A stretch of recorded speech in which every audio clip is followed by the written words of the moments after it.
Tonight's story is called The Detective Who Forgot the Case, a slow, atmospheric mystery crafted to help you relax and fall asleep.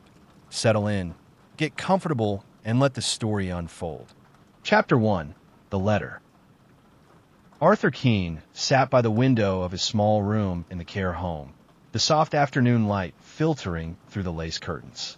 Outside, the garden was quiet, the late spring breeze stirring the branches of the old maple tree. The scent of freshly cut grass mingled faintly with the distant hum of life beyond the walls. Children playing, cars passing, and somewhere far away, the low chime of a church bell. The room smelled faintly of old paper and lavender, a scent that always brought Arthur a mild comfort. He ran his fingers over the worn surface of the small wooden table beside him, where a neatly stacked pile of books and a steaming cup of tea waited. But it was not the books that held his attention today. It was the letter resting on top, its pale cream paper catching the light in a way that seemed almost deliberate. He hadn't expected to receive anything unusual, not here in the quiet retreat where days bled softly into one another. The staff, kind but efficient, made sure everything was in order. Meals were on time, medications dispensed, and the occasional visitor brought a brief smile before disappearing back into the rhythms of their own lives. But this letter was different. Arthur's eyes traced the carefully typed words, each line spaced with precision, as though the writer had labored over the letter in the dim glow of a solitary desk lamp. It was unsigned, yet unmistakably pointed, a quiet accusation, a whisper from a past he thought had been sealed away. "You never solved the case, Mr. Keane."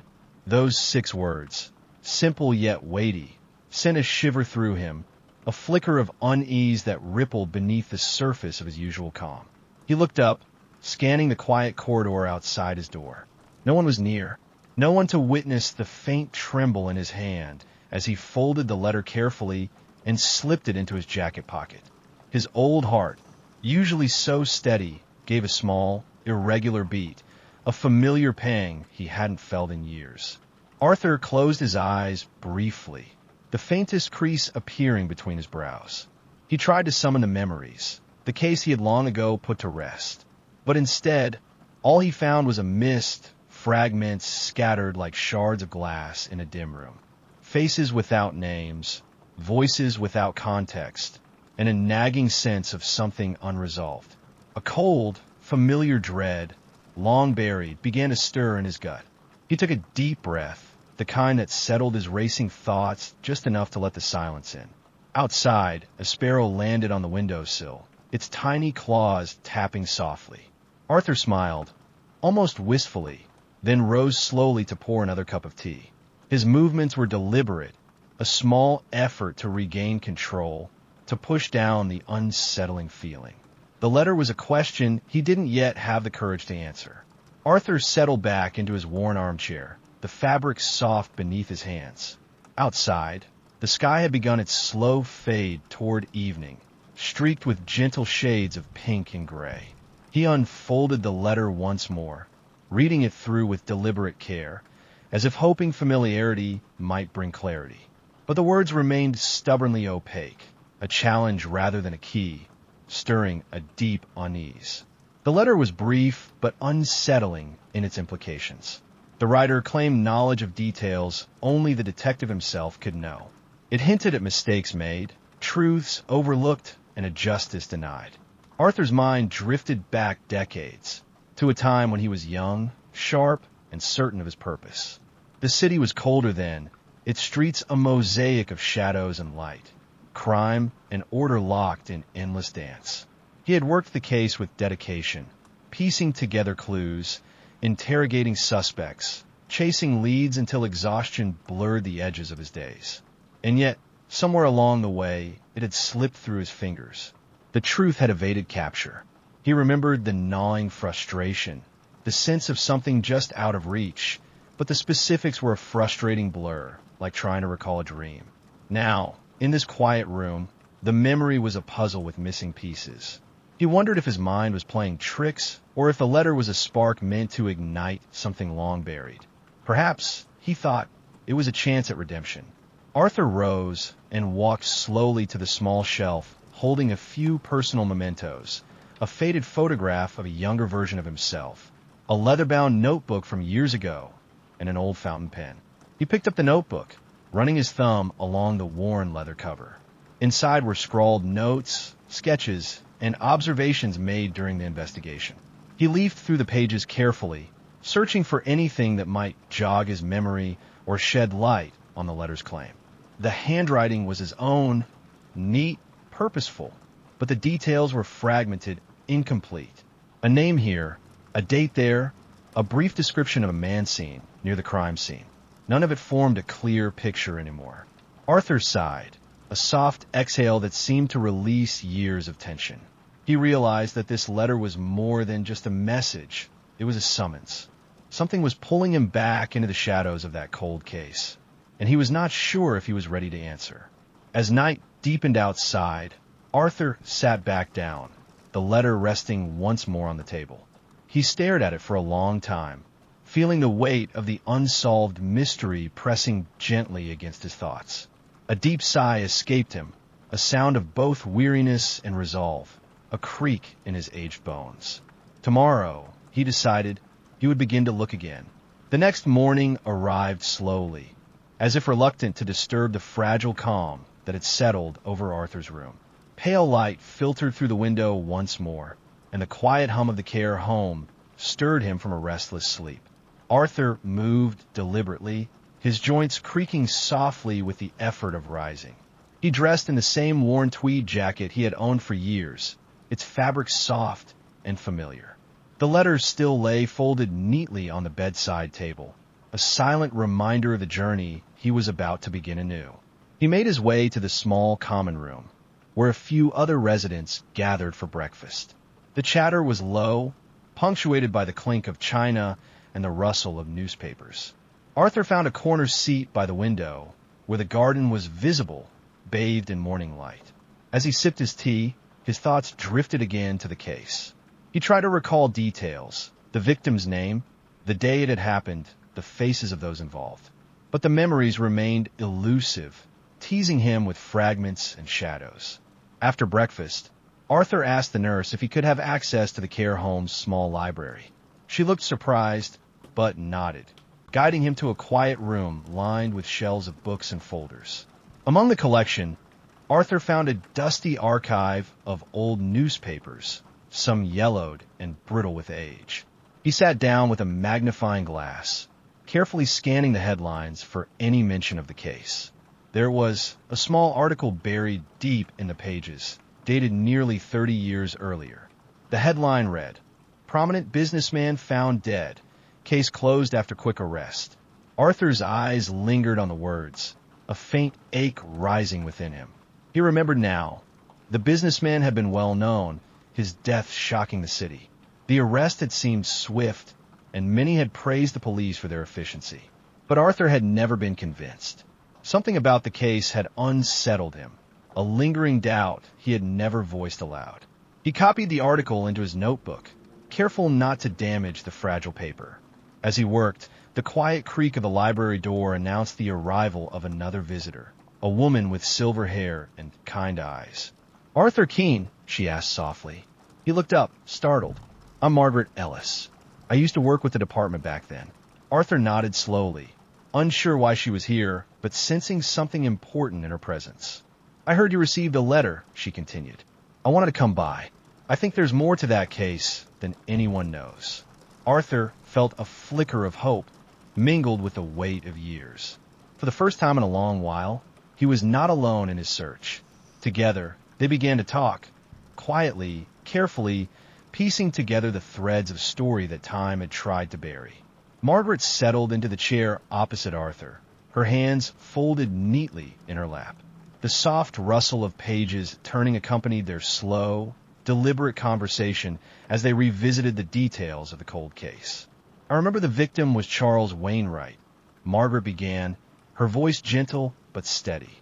"A wealthy businessman, well-connected. His death shook the city. Everyone thought the arrest closed the book." Arthur nodded, tracing a finger over a faded photograph he had found tucked in the newspaper archive. A stern-faced man with sharp eyes. "But you always doubted, didn't you?" Margaret said, as if reading his thoughts. Arthur sighed, the weight of the years pressing on him.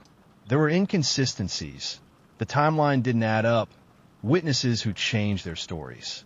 Something fell off, but I never had the evidence to challenge the official narrative. Margaret leaned forward slightly. I've been looking into it myself. Found some things I never told anyone back then. Arthur's interest peaked, the fog in his mind lifting just a little. She pulled a thin folder from her bag, handing it to him carefully. Inside were old reports, photos, and notes, evidence that had been quietly set aside, forgotten in the rush to close the case. Arthur flipped through the documents, recognition dawning with each page. The handwriting was his own, but the contents stirred memories he had buried deep. A grainy photograph showed a man standing near the crime scene, a figure Arthur could not recall interrogating. A handwritten note mentioned a Mr. Gray, a name that sparked a flicker of recognition, but no clear image. The conversation stretched on, weaving through the past with a softness that belied the gravity of their discoveries. Margaret recounted late-night stakeouts, cryptic phone calls, and a witness who had disappeared before the trial. Arthur added what he could remember, piecing together fragments like a puzzle. Outside, the light shifted, the day drawing toward evening once more. As Margaret prepared to leave, she placed a reassuring hand on Arthur's shoulder. We'll find the truth, she promised quietly. Arthur watched her go, the letter still folded in his pocket. The night was thick with possibilities, and for the first time in decades, the case felt alive again. He closed his eyes, letting the quiet pull him toward rest, the edges of the mystery gently tucking into the shadows of his mind. The days that followed slipped by with a slow rhythm. Arthur found himself rising earlier than usual, driven by a faint, stubborn curiosity that refused to be silenced. He reread the letter several times, memorizing its precise words, wondering who might have sent it and why now. He pored over the documents Margaret had left behind, his mind stirring as old doubts surfaced. There was a photograph of a man Arthur now recalled vaguely, a stranger who had lingered near the scene, someone who never appeared in the official testimony. Memories teased at the edges, like the flicker of a candle struggling against the dark.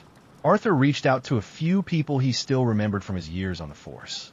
Some had moved away, others had passed on, but a few still answered, their voices aged but familiar. They spoke cautiously, as if wary of dredging up ghosts better left undisturbed. One afternoon, Arthur found himself back at the care home's small library, lost in a box of yellowed folders marked Wainwright case. The brittle papers whispered secrets he had once tried to forget. He traced the timeline carefully, noting discrepancies between witness statements, inconsistencies in the evidence log, and a troubling silence about a certain meeting on the night of the crime. It was as if pieces had been quietly removed, replaced by convenient explanations. Arthur's hands trembled slightly as he touched the edge of a folded document, a note in a hurried scrawl that simply read, "Don't trust the easy answers."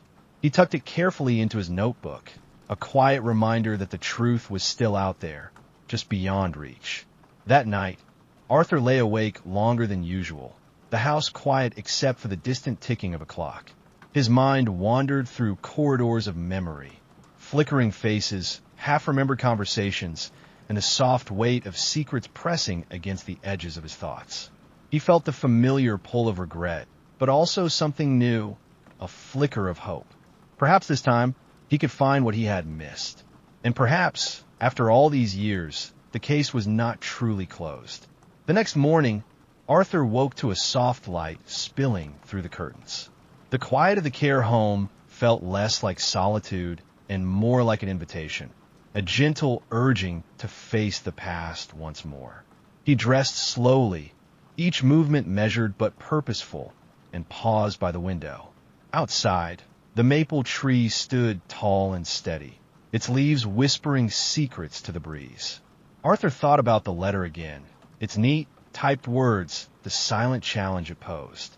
Whoever had sent it knew enough to shake his certainty, to stir the dust in his mind and coax out long-forgotten shadows. He felt a strange mix of apprehension and resolve, There was comfort in the routine of the care home, but also a growing hunger to untangle the threads that had slipped through his fingers so many years ago. With a steadying breath, Arthur picked up his notebook and the fragile documents Margaret had left him. The room, once quiet and still, now felt charged with possibility. Today he would begin. Chapter 2. The Case That Was Closed. The morning light crept gently through the blinds, casting soft stripes across the worn carpet of the small library room in the care home. Arthur Keane sat alone, surrounded by stacks of yellowed files and fading photographs. Each paper felt like a fragile thread connecting him to a past he was only beginning to remember fully. He opened one of the folders carefully, the edges brittled beneath his fingertips. The label read simply, Wainwright Case, Official Files. Despite the years, the scent of old ink and dust filled the air, mingling with the faint aroma of damp paper. Arthur took a deep breath, steeling himself to dive deeper into the mystery that had haunted him for decades. The case had been closed, declared solved, sealed with a neat finality. Yet the letter that arrived, and Margaret's sudden reappearance, had cracked open the surface, revealing that beneath the official story lay unanswered questions.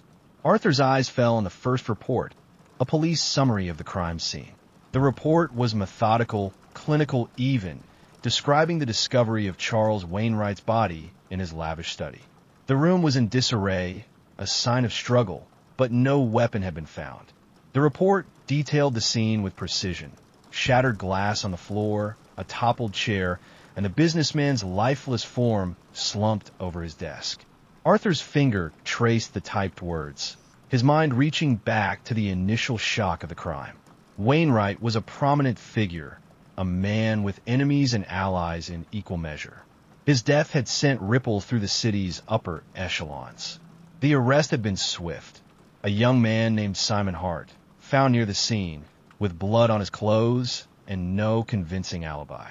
The police had declared the case closed within weeks, applauded for their efficiency. But Arthur remembered the doubts. The timeline didn't add up, and witnesses had wavered under questioning. Something had fell off. He pulled out a witness statement from a middle-aged woman named Evelyn Marks. Her account described hearing raised voices the night of the murder, but she had not seen the faces involved. Her words were careful, hesitant, as if she feared the consequences of speaking too freely. Arthur's eyes lingered on her statement, noting a small, curious detail. She mentioned a stranger seen near the house earlier that evening, someone who did not match the description of the accused. He flipped through more pages, police interviews, forensic reports, the coroner's findings. The case file was thick, but the picture remained incomplete. The fingerprints matched Simon Hart, but the motive was murky. Hart had no known grudge against Wainwright, and the young man's silence only deepened the mystery. Arthur paused, recalling a conversation with his former partner, Jack Reynolds, who had expressed unease about the quick resolution. Jack had suspected that the pressure to close the case had overridden a thorough investigation. Arthur folded the report carefully and reached for another folder. One marked case notes, Arthur Keane. Inside were his own scribbled observations, sketches of suspects, and notes from interviews. The handwriting was shaky in places, betraying late nights and exhaustion. One note caught his eye. Mr. Gray, unknown connection. Needs follow-up. The name was a ghost, a fragment without context. Arthur closed the folder and leaned back, the weight of years pressing on him. The case that was closed now felt like an open wound, raw and unresolved. He sipped his lukewarm tea, his thoughts wandering to the man in the photograph Margaret had shown him, the mysterious Mr. Gray. Who was he, and why had Arthur never interviewed him? Outside the window, the care home garden was bathed in sunlight, the maple trees' leaves whispering softly. The world outside moved on, but inside Arthur, time seemed to stretch and bend. He resolved to find out more. Arthur left the small library room, the files carefully stacked beside him. The halls of the care home were quiet, footsteps muted against worn carpets, voices distant and soft. The slow hum of daily life here was a stark contrast to the restless thoughts swirling in his mind. He decided to visit the care home's lounge, where a bulletin board held notices and community news. Maybe there was some way to reach out, a connection still alive from his days on the force. The board displayed a faded flyer for a local retired officers' meetup. Arthur hadn't attended in years, but the name Jack Reynolds caught his eye immediately. Maybe Jack remembered more than Arthur did. With a renewed sense of purpose, Arthur fetched the phone on the small side table. His fingers trembled slightly as he dialed the number listed. The line clicked, and then a gruff voice answered. "Reynolds? Jack, it's Arthur," he said, voice steady despite the nerves. "We need to talk about Wainwright's case." There was a pause. "I thought that was closed, Arthur." "It's not settled," Arthur replied quietly.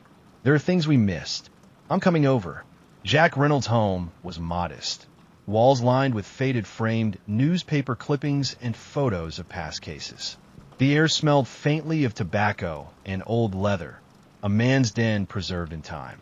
Jack greeted Arthur with a nod, the years evident in the deep lines on his face, but the sharpness in his eyes unchanged. "You look like hell, Arthur," Jack said, gesturing to a worn armchair. "What brought you here after all these years?" Arthur slid the folder across the table. "The letter. The files. Something's wrong with how this case ended." Jack sighed, rubbing his chin. "I always thought the kid was a patsy. Too convenient, too quick." The brass wanted a headline, not the truth. They spoke softly into the late afternoon, revisiting memories of the investigation. Jack shared details Arthur had forgotten. The phone calls that were never traced, the mysterious witness who vanished, and the subtle pressure from above to close the case swiftly. As they talked, Arthur felt the fog in his mind begin to lift, clarity inching in through the cracks. Later, Arthur visited the city archives. The building was a cavern of history. Endless rows of microfiche, file cabinets, and brittle newspapers waiting to be rediscovered. He spent hours combing through old records, cross-referencing names and dates. One name kept appearing, the elusive Mr. Gray. Most mentions were vague, hinting at a figure connected to various business dealings and shadowy meetings, but no direct link to the crime. Arthur jotted down every detail, piecing together a map of relationships and motives that stretched beyond the original case. On a whim, he visited the local cafe once popular with police officers and journalists. The place was quieter now, the air thick with nostalgia. The bartender recognized Arthur and greeted him warmly. Over a slow cup of coffee, Arthur asked about Mr. Gray. The bartender's expression tightened. "Not a man you want to cross," he said carefully.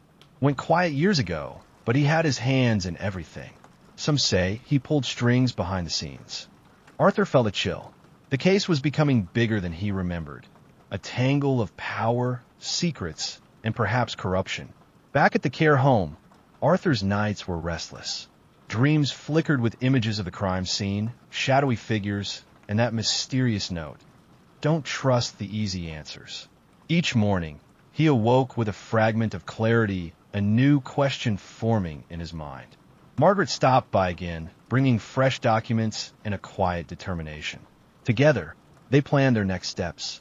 Arthur's days began to fill with purpose again. A slow, steady unraveling of a case that was anything but closed. He knew the path ahead would be difficult, but beneath the weight of his years, a spark of resolve burned bright. Arthur sat late into the evening in his small room at the care home, the soft glow of a desk lamp illuminating the scattered papers before him. The quiet outside contrasted sharply with the growing storm inside his mind. Questions twisting, memories tugging at forgotten corners. He carefully examined a report Margaret had brought, a series of coded messages intercepted by police surveillance that had never been fully decoded. The notes referenced business deals and hinted at threats, but the language was cryptic and incomplete. Arthur's fingers traced the faded ink, his mind piecing together the puzzle. Someone had been working behind the scenes, manipulating events, but their identity remained just out of reach. He paused, considering the people he had spoken to, Jack Reynolds, the bartender, Margaret, and wondered who else might still hold a piece of the truth. His thoughts drifted to Simon Hart, the young man convicted of a murder. Arthur had never met him personally, but something about the boy's silence haunted him. Had Hart been caught in a trap too intricate to see? A pawn in a game far larger than himself? The next day, Arthur resolved to visit the prison where Hart had served his sentence. Though the young man was released years ago, the prison records and staff might hold clues, forgotten interviews, behavioral notes, or a visitor's log. The trip was tiring, but Arthur welcomed the distraction. The prison was a bleak place, cold corridors echoing with distant voices and footsteps, walls heavy with regret. The warden remembered Arthur from years before and was willing to share what records remained. Arthur pored over files, searching for anything unusual. Among the papers, he found a letter Hart had written but never sent. A brief note expressing confusion, fear, and a plea for someone to believe him. Arthur felt a pang of sympathy, a connection to a young man whose voice had been silenced by the machinery of justice. Leaving the prison, Arthur stood for a moment in the cool air, the sun low in the sky. The city bustled around him, unaware of the quiet unraveling of its past. Back home, Arthur and Margaret began to organize their findings, creating a timeline and identifying gaps that still needed answers. They planned to track down witnesses, re-examine evidence, and perhaps even confront those who had pressured the case to close. The path was uncertain, fraught with shadows and risks, but Arthur felt a growing determination. The case that was closed was opening once again, and this time he intended to see it through. Arthur's mind drifted back to Simon Hart's unsent letter. Though brief and unpolished, it carried the weight of desperation. I didn't do it. I don't know what happened. Please, someone has to believe me. The final line read. That note stayed with Arthur as he sat quietly in the garden later that evening, a blanket across his knees and the last amber light of the day stretching through the branches above. He hadn't believed Simon Hart at the time. Not fully. The boy had seemed frightened and withdrawn, yes, but in the chaos of media pressure and departmental urgency, that fear had been interpreted as guilt. Now, Arthur wondered, maybe Hart had been scared for a reason unrelated to guilt. Maybe he had seen something or someone he knew better than to speak of. Margaret joined him in the garden shortly after, a thin folder tucked beneath her arm. You should see this, she said, settling onto the bench beside him. Arthur took the folder. Inside was a transcript from a statement given by Hart's former cellmate. It had been buried in internal logs, ignored at the time. Simon used to talk in his sleep, it read. Said a name over and over. Gray or Mr. Gray. Sometimes just the man with the ring. Scared out of his mind, even when he was awake. Arthur felt something shift in his chest. A tiny click of confirmation. Mr. Gray again.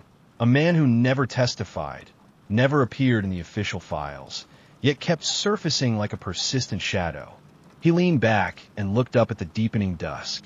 I need to know who this man was. Why he mattered. Margaret hesitated, then said, I might have a lead. She reached in her coat and pulled out a small envelope. I contacted a former reporter, Evelyn Lynn. She used to cover the Wainwright case back then. She says she remembers hearing rumors that Wainwright was working with someone off the record. Someone powerful who had reason to want the case buried. Arthur opened the envelope and pulled out a photograph. A black and white image, grainy but clear enough to show Wainwright at a dinner table, seated across from a tall man with sharp features and a distinct signet ring on his finger. Arthur didn't recognize the man, but the ring, that caught his memory like a fishhook. He had seen that ring before, years ago, at a crime scene unrelated to Wainwright, but involving financial fraud and political bribery. That case, too, had disappeared quietly after an initial burst of activity. No charges had been filed. I need that reporter's number, Arthur said quietly. The next morning, Arthur called Evelyn Lynn. Her voice was warm, still crisp with the energy of someone who had spent a lifetime chasing stories. She agreed to meet him in a nearby park, where she now walked her dog each morning. Margaret accompanied Arthur. The walk to the park was slow but steady, and when they arrived, they found Evelyn seated on a bench beneath a willow tree, her small dog curled by her feet. Arthur Keane, she said, smiling as if greeting an old friend. You've aged better than most detectives I know. Arthur chuckled and shook her hand. Let's talk about Mr. Gray. Her smile faded slightly.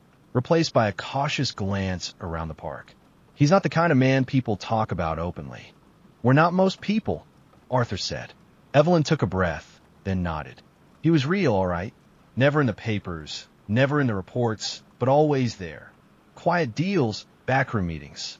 He had his hands in everything: real estate, law firms, private security. And always one step removed. She looked at Arthur. Wainwright was in trouble before he died. I think he was trying to back out of something. That dinner in the photo? I was tipped off about it by a server who heard them arguing. Wainwright was angry. Said something like, "I won't be your front anymore." Arthur and Margaret exchanged a glance. "Who tipped you off?" Margaret asked. "Never met them. Just a phone call one night." A young voice, scared. "I think they thought getting it to a reporter was safer than the police." "Do you think that voice belonged to Simon Hart?" Arthur asked. "Ido," Evelyn replied. That evening, Arthur returned to his room with a heavy but focused mind. He knew what needed to happen next. They had a name, Mr. Gray. They had a link, Wainwright's attempt to leave. And they had a trail, Simon Hart's desperate silence, and the buried pieces of the case. But they needed one more thing. Proof. He sat at his desk and began to write. Not in a notebook this time, but on proper stationery. A letter. The first he had written in a very long time. It was addressed to the Commissioner of Police. Dear Commissioner Holloway, my name is Arthur Keane. I served under the department for over 4 decades, retiring with honors. I write today not for recognition or for assistance, but to state clearly, under oath and conscience, that the case of Charles Wainwright was not solved. The wrong man was convicted, and the right one may never have been questioned. I am aware of the risks in reopening this matter and of the political discomfort it may cause. But I ask you, plainly and as a fellow servant of justice, to give me access to the sealed evidence boxes tied to the Wainwright case. I believe there is documentation, perhaps even audio or surveillance records, that were never reviewed fully or restored out of sight. This is not a request to reopen the case publicly. Not yet. This is simply one old man's final effort to get it right. Sincerely, Arthur Keane. He folded the letter, sealed it in an envelope, and set it on his bedside table. He would mail it tomorrow. Outside, the garden grew dark, the evening breeze carrying the scent of jasmine and old earth. Arthur closed his eyes for a moment. For the first time in years, he felt not just the ache of age, but the flicker of momentum. A step forward. A path forming under his feet. The case that had haunted him was no longer a shadow in the past. It was alive, shifting, waiting to be solved, properly this time. And Arthur Keane, tired as he was, had no intention of stopping now. Chapter 3. Echoes in the Hallway. The letter was mailed the next morning. Arthur stood in the quiet care home lobby, the envelope tucked neatly in his hand. A faint drizzle tapped against the windows, the early light gray and cool. He waited patiently while the receptionist sorted the outgoing post, then watched as his letter disappeared into the wooden box marked to be collected. It was a small action, one folded page, one stamp, but it carried the weight of a lifetime. Arthur turned slowly and walked back to his room, not with finality, but with a deep, steady breath. Everything might change now. Or nothing might. But either way, the silence had been broken. That afternoon, as the rain eased and the clouds lifted slightly, Arthur stepped into the hallway outside his room and simply listened. He did this sometimes, not eavesdropping, not watching, just listening. The sound of slippers on linoleum, the shuffle of wheelchairs, a nurse's quiet laughter at the end of the hall, a television murmuring game shows from the common lounge. But today, something else stirred in those echoes. His mind, gently nudged awake by the case, had begun filtering the sounds differently, noticing patterns, pauses, the cadence of footsteps. The instincts of a detective, long dormant, now whispered to him again. Somewhere down the corridor, someone dropped a spoon. A patient coughed, a deep, weary sound. Then came the familiar creak of the fire escape door on the far end of the hallway. Arthur paused. That door rarely opened. He walked slowly toward it, hands clasped behind his back. No rush, just curiosity. At the far end of the corridor, he turned the corner. The door had shut, but he could still feel the air shifting near it, the way the pressure changed when someone moved quickly through space. A faint footprint in the thin film of water tracked in from outside. Arthur stood there a moment, his mind balancing logic and instinct. Perhaps a staff member, a visitor, or simply coincidence. He stepped back and took out his notebook. He jotted the time and the sound. A habit he'd let slip for years. Now it returned without hesitation. Later that evening, Margaret visited. She brought with her 2 folded maps of the city, one current, one dated over 30 years old. "I thought we might retrace Wainwright's steps," she said, setting them carefully on the table. "Places he was seen often, meetings he had, public appearances. We might find overlaps." Arthur nodded, leaning forward. "Let's start with the last confirmed day of his life." Margaret unfolded the older map, revealing faded pencil markings. She had circled locations: Wainwright's office, his club, the restaurant from the photograph, and a private marina. "That's the one I'm curious about," she said, tapping the marina. "It's owned by a private syndicate. No formal record of who had boats there, but a few city officials used to hold quiet meetings on the docks." Arthur remembered it. Foggy nights, flashlights bouncing on the water, conversations that left no paper trail. "I'll call a man I know, worked the harbor patrol. Retired now, but he might still have contacts," Arthur said. The feeling grew stronger. Wainwright had been trying to pull away from something, and whoever ran that something had been careful to leave little behind. As night deepened and Margaret left for the evening, Arthur turned his mind back to the hallway. The creaking fire door, the shift in air. He hadn't seen who it was, but something about it didn't feel like staff. Residents rarely went that far without help, and visitors usually used the front entrance. A cold prickle of unease ran down his spine. He slipped on his sweater and returned to the corridor, now dimly lit with emergency lights and the quiet hum of the late shift. He walked slowly to the fire door and examined the lock. Scratches, faint but recent, possibly a key or a tool. His fingers traced the marks, a knot forming in his stomach. Then he noticed something lodged near the base of the frame. A torn edge of paper, half soaked, as if someone had dropped it and stepped on it. Arthur retrieved it gently. It was a corner of a typed page, the same font and texture as the anonymous letter he'd received. His breath caught. A chilling realization dawned. He took it back to his room, dried it carefully, and compared it to the original letter. The same machine, the same spacing. He hadn't imagined it. Someone had been near his door. Someone had used that fire escape. The quiet of the care home suddenly felt menacing, a trap. Arthur sat quietly at his desk, the fragment of the page beside him, pressed flat beneath a clean sheet of notebook paper. His hands, though aged and slow, moved with care, just like they had decades ago in crime labs and backrooms. He examined the type impression, spacing, and the subtle texture of the ribbon ink. The scrap had no meaningful text, just the bottom half of what appeared to be a lowercase t and a broken dash. But the font alignment was unmistakable. Whoever had typed the first letter had likely typed this too, and they had been here, inside the care home, within a few feet of his door. Arthur leaned back and closed his eyes, not in fear, but to collect himself, not emotionally, but strategically. He wasn't just part of the story anymore. He was in play. He was being watched, or warned, or maybe tested, and a cold, sharp resolve began to form within him. The question was, by whom? The next morning, he requested to see the maintenance log for the fire escape.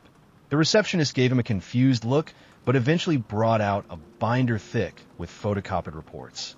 Arthur sifted through the pages in the common room, nursing a black coffee that had gone lukewarm. No service recorded in the last 6 weeks, he muttered to himself. No staff listed as using it. He leaned back, which means someone used it without permission. From a quiet chair nearby, Margaret raised her eyebrows over the top of a folded city file. Something wrong? Arthur motioned for her to join him, then showed her the paper scrap. She studied it, expression tightening. Her gaze hardened, her professional instincts kicking in. "This wasn't here before," she said, "and no one sends anonymous letters and drops fragments outside your door by accident." Her voice was tight with concern. Arthur nodded slowly. It's either a breadcrumb or a misstep. Either way, someone's closing in. Or watching us open up, Margaret added quietly. They sat in silence for a few beats, the sound of the television murmuring in the background.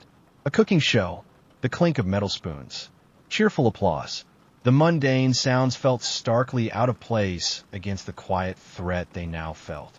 Then Arthur asked, "Have you ever heard of the Westwick estate?" Margaret blinked. "That old country club on the outskirts?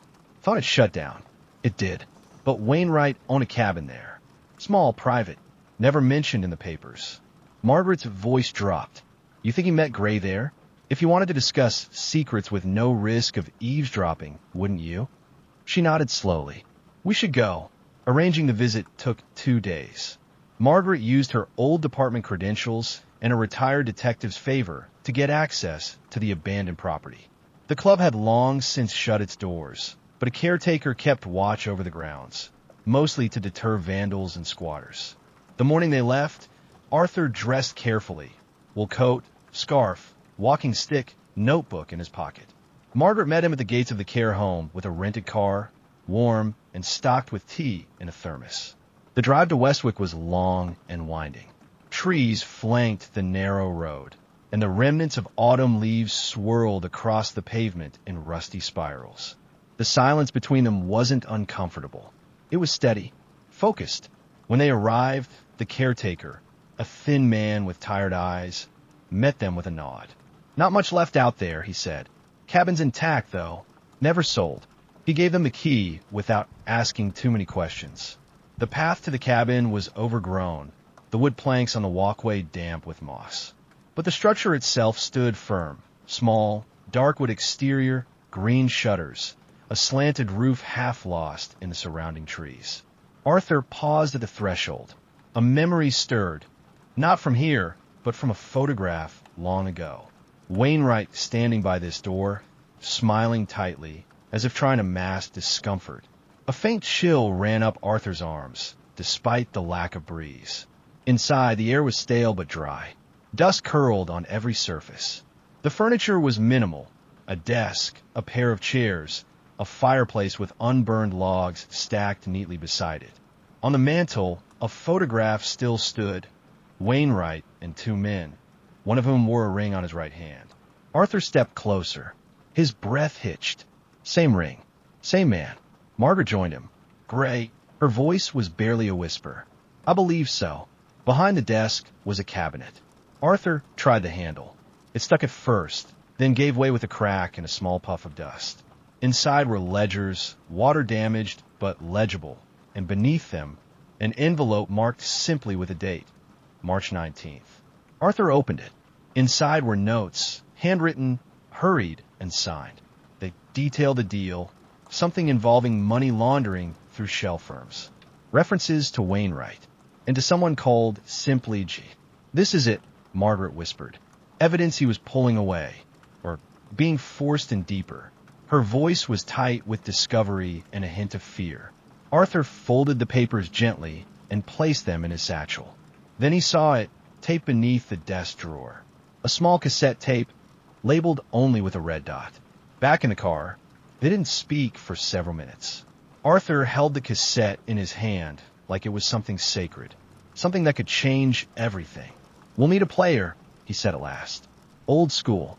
I might still have one packed away somewhere." Margaret nodded. "I'll find it." Arthur leaned back in his seat and looked out the window as the trees passed by, shadows flickering like old memories. The cabin, the photo, the papers, the tape, it all felt like threads weaving towards something heavy and final. Something true. That evening, Margaret returned to the care home with a plastic shopping bag in hand and a small, dusty cassette player inside. "Borrowed it from my neighbor," she said. "His garage is basically a museum." Arthur smiled faintly as she set it up on the small table near the window. The cassette, still warm from being held all afternoon, sat quietly beside them. They waited until the hallway was silent, the nighttime stillness of the care home settling in like a blanket. Margaret turned off the overhead light and switched on the desk lamp, casting a soft amber glow over the room. Arthur reached for the cassette, holding it for a moment before sliding it into the player. His heart gave a nervous flutter. The machine clicked softly, a gentle whir, then static, a hiss of anticipation, and then a voice. Familiar, sharp. Wainwright, I told you I won't go through with it. The sound was muffled, as though recorded from inside a drawer or coat pocket. Strained, desperate. A second voice answered. Smooth, collected, devoid of emotion. Like ice in a glass. You don't get to decide that anymore. Silence.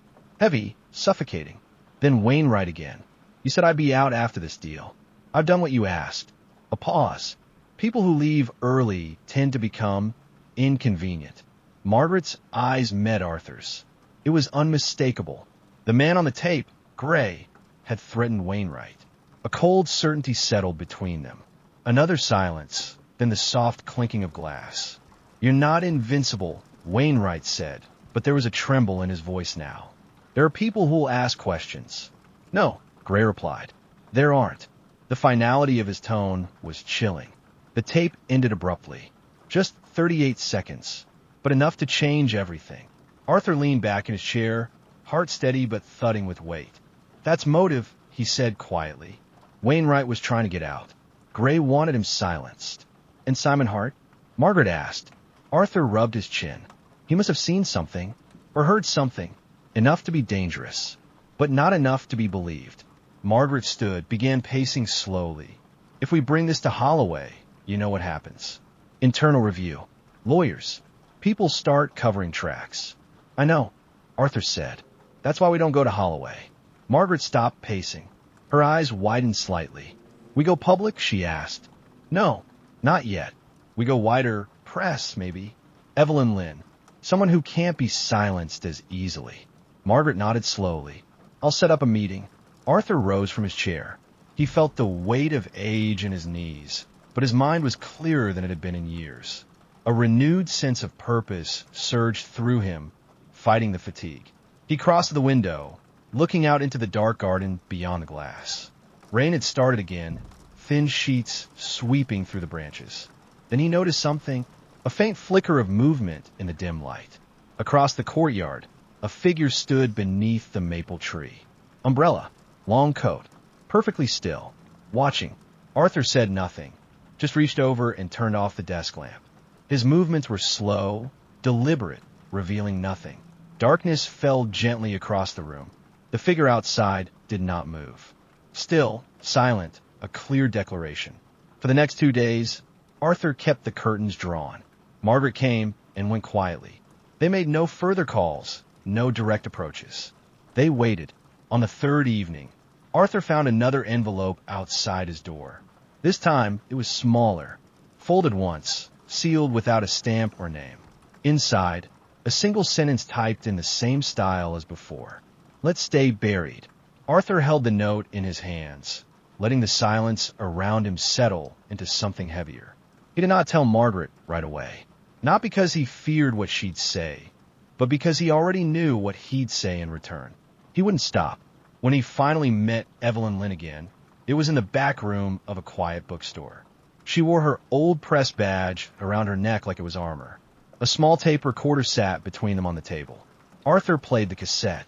Evelyn listened, her expression unreadable. When the tape ended, she took a long breath and said, "Do you have copies?" Arthur nodded. 3. 1 here, 1 in a safety deposit box. 1 with Margaret. Evelyn smiled, impressed. You haven't changed. I've just had time to think, Arthur said. Evelyn reached for her notepad. And you're sure about Gray? No question. I saw him in that photo. I heard his voice. And I got his name in documents. Margaret, and I can back it all. Evelyn tapped her pen slowly. If we run this, you'll be the center of it. Questions. Exposure. Some people won't believe you. Others might try to stop you. Arthur looked at her. They already have. That night, Arthur sat once more in the window of his room, the soft hush of the care home around him like a familiar song. The shadows on the wall didn't scare him. The figure under the tree had not returned, and the tape, safely locked away now, rested not as a burden, but as a promise.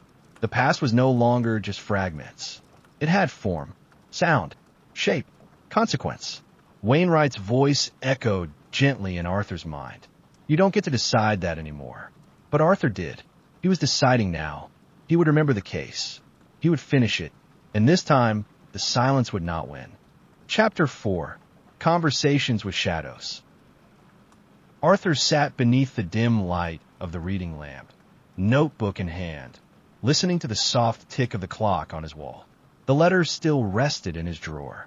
The cassette had been locked away. And yet, the feeling that had crept in during the past few days, that low, steady hum of being watched, hadn't left him.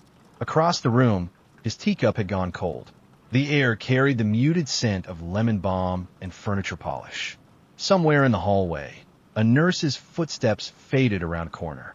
It was quiet, too quiet. He was used to solitude, but this was different. Not absence, but anticipation. The quiet you hear before someone speaks, or before something surfaces. A predator's quiet. He tapped his pen gently against the paper. Then he began to write. Gray is real. The cassette proves motive. Wainwright feared him. Margaret confirms the handwriting on the notes. Evelyn will run the story, but I must be sure I remember the whole thing before I speak publicly. I must recover it, piece by piece, before it's too late. He paused, stared at the page. Something had shifted, not in the story, in him. The line between detective and witness was thinning. He was no longer just investigating. He was a target. The hunter had become the hunted. The next morning brought no new letters, no messages, no notes under his door. Instead, Arthur woke with a start at 5:12 a.m., heart pounding, hands trembling slightly. A dream, nothing coherent, only flashes, fog, footsteps, a woman's voice calling his name over and over. A voice full of warning, a half-remembered plea. He couldn't place the voice, but it felt important. Urgent, familiar. He dressed and made his way to the lounge earlier than usual, just as the kitchen staff began to prepare breakfast. The scent of warm porridge filled the air. Margaret was already there, seated near the window with a cup of coffee. She looked tired, or perhaps simply determined. Her usual calm was edged with something new, a quiet tension. There's someone you should talk to, she said quietly, without turning her head. Arthur raised his eyebrows. Mrs. Avery, former housekeeper at Wainwright's estate. She's here now, second floor. Had a stroke a few years back, but she remembers things, more than most people realize. Arthur sat beside her, the floor humming gently beneath them as the building settled into another day. I didn't know she was here, he said. She keeps to herself, doesn't talk much, but I visited her yesterday. She mentioned something odd. Arthur leaned in. She said someone visited her last week. A man in a gray coat. Said he was a lawyer checking up on an old property claim. Arthur didn't speak. He didn't have to. A cold dread began to bloom in his chest. Margaret nodded. She said his voice was smooth. Cold. She said it reminded her of someone, but she couldn't say who. Gray. The name formed unspoken between them. Later that afternoon, Arthur made his way up the carpeted stairs to the second floor. The walls here were painted a softer shade of green, the lighting gentler, the rooms quieter. He passed doors with nameplates, flower pots, small paintings of gardens and lakes. He knocked gently on room 213. A voice, soft and a little shaky, called, "Come in." The room was modest but tidy. A small bed by the window, a bookshelf with neatly arranged romance novels and old photo albums. In the corner, a chair where Mrs. Avery sat with a blanket over her legs and a knit shawl around her shoulders. She looked at Arthur with bright eyes, her skin lined but her expression alert. "Mr. Keane," she said, her voice dry but kind. "You're the one who caught all those thieves, aren't you?" Arthur smiled faintly. "Some of them, perhaps." She motioned for him to sit. "I remember you. From the news. You always look tired." "I was," he said honestly. They sat for a moment in comfortable silence. "I heard you've been asking questions," she said finally. "I am. About Charles Wainwright." She nodded slowly, her gaze drifting to the window. He was a good man, kept things in order, paid well, but he had shadows. People coming and going at strange hours. Meetings he didn't talk about. Arthur folded his hands in his lap. "Do you remember anyone specific?" "One man," she said. "He had a voice like iced whiskey. Always wore gray. Never smiled. I didn't like him. He made Mr. Wainwright nervous." Arthur waited. One night, I heard them arguing, she said. I was in the hall, just passing, not listening. But I heard Mr. Wainwright say, "You said it would be over by now." And the other man, she shook her head. He said, "You know how this works." And then he laughed. Not a real laugh, just hollow. Arthur felt the hairs rise on the back of his neck. "You never told anyone?" he asked. "I tried, but people said it was nothing, that I was confused. After the stroke, even more so, but I remember voices. Always have." Arthur reached into his coat pocket and pulled out a small digital recorder. He placed it gently on the table between them. "Would you be willing to say that again?" Mrs. Avery looked at the device, then at him. "Is it dangerous?" Arthur didn't answer right away. "I think the danger's already here," he said. She nodded once, then pressed the button herself. Mrs. Avery's voice, soft but steady, filled the recorder with her account. She spoke slowly, carefully, describing that long-ago night in the Wainwright household. The low rumble of male voices through closed doors, the thin silence that followed. She even described the smell of the hallway that night. Cigar smoke and something faintly metallic like freshly spilled blood or rust. The detail sent a shiver down Arthur's spine. When she finished, she pushed the recorder back across the table with a quiet finality. "That's all I remember," she said. "But it's not nothing. It's more than I had yesterday," Arthur replied, gently pocketing the device. "Thank you." She smiled faintly. "He deserved better, you know. Mr. Wainwright. He wasn't perfect, but he didn't deserve that end." Arthur nodded. "No one does." As he stood to leave, Mrs. Avery added, "The man in gray. I think he was in the papers once. Not his name, just a photo near the mayor. But I remember that face." Arthur turned. "Do you remember which paper?" She shook her head. "Too long ago. But I remember he had a ring. Black stone, right hand." Arthur froze. So did Gray. Back in his room, Arthur transferred the audio from the recorder to a backup device and made a transcript in his notebook. Each line Mrs. Avery spoke was measured and carefully recalled. It matched Margaret's earlier description almost exactly. That gave it weight. He felt a shift, small but decisive. Pieces that once lived in fog now began to form outlines. Witnesses, a pattern, a presence. He dialed Margaret. She mentioned the ring, he said. "Black stone, right hand." Margaret was quiet for a long beat. "Same ring from a photo in the cabin. She says she saw him in a news photo, near the mayor. I'll pull the archives. Might take a while, but I'll find it." Arthur leaned back in his chair, watching the late morning sun streak across the faded carpet. "Arthur," Margaret said, "you're starting to sound like you again." He smiled. "I'm starting to feel like me again." Later that day, Evelyn Lynn called. Her voice was brisk, urgent, but controlled. "I've got something," she said. "A retired city clerk contacted me after I made a few quiet inquiries. Said the name Gray rang a bell." Arthur sat forward in his chair. "Go on." "Graham Wexler Gray. Former consultant. Real estate, logistics, city planning. Never in the spotlight, but he was always near it. Low profile, high influence. A fixer by most accounts." Evelyn's voice was tight with suppressed anger. Arthur wrote the name slowly in his notebook. "He worked with Wainwright?" he asked. "Yes. Off books mostly. His name shows up in notes from a city audit 10 years ago. Then disappears. Disappears? Gone. No tax trail. No known address. Some think he moved overseas. Others think he never left. One clerk said she swore she saw him at a fundraiser just 3 years ago, but no photos, no records." Arthur's breath slowed. He's still here. A chilling thought. Possibly. Any ties to law enforcement? 1 second. There was the sound of Evelyn shuffling through papers. Nothing direct. But 2 of the detectives on Wainwright's case were promoted soon after it closed. One of them now runs private security for a major firm with city contracts. Owned, indirectly, by a company Gray once consulted for. The connection was clear, insidious. Arthur closed his eyes. The circle was wide and very, very quiet. That evening, Margaret returned with a grainy photocopy in hand. "I found it," she said, breathless from the stairs. "City Gala, 25 years ago. Look."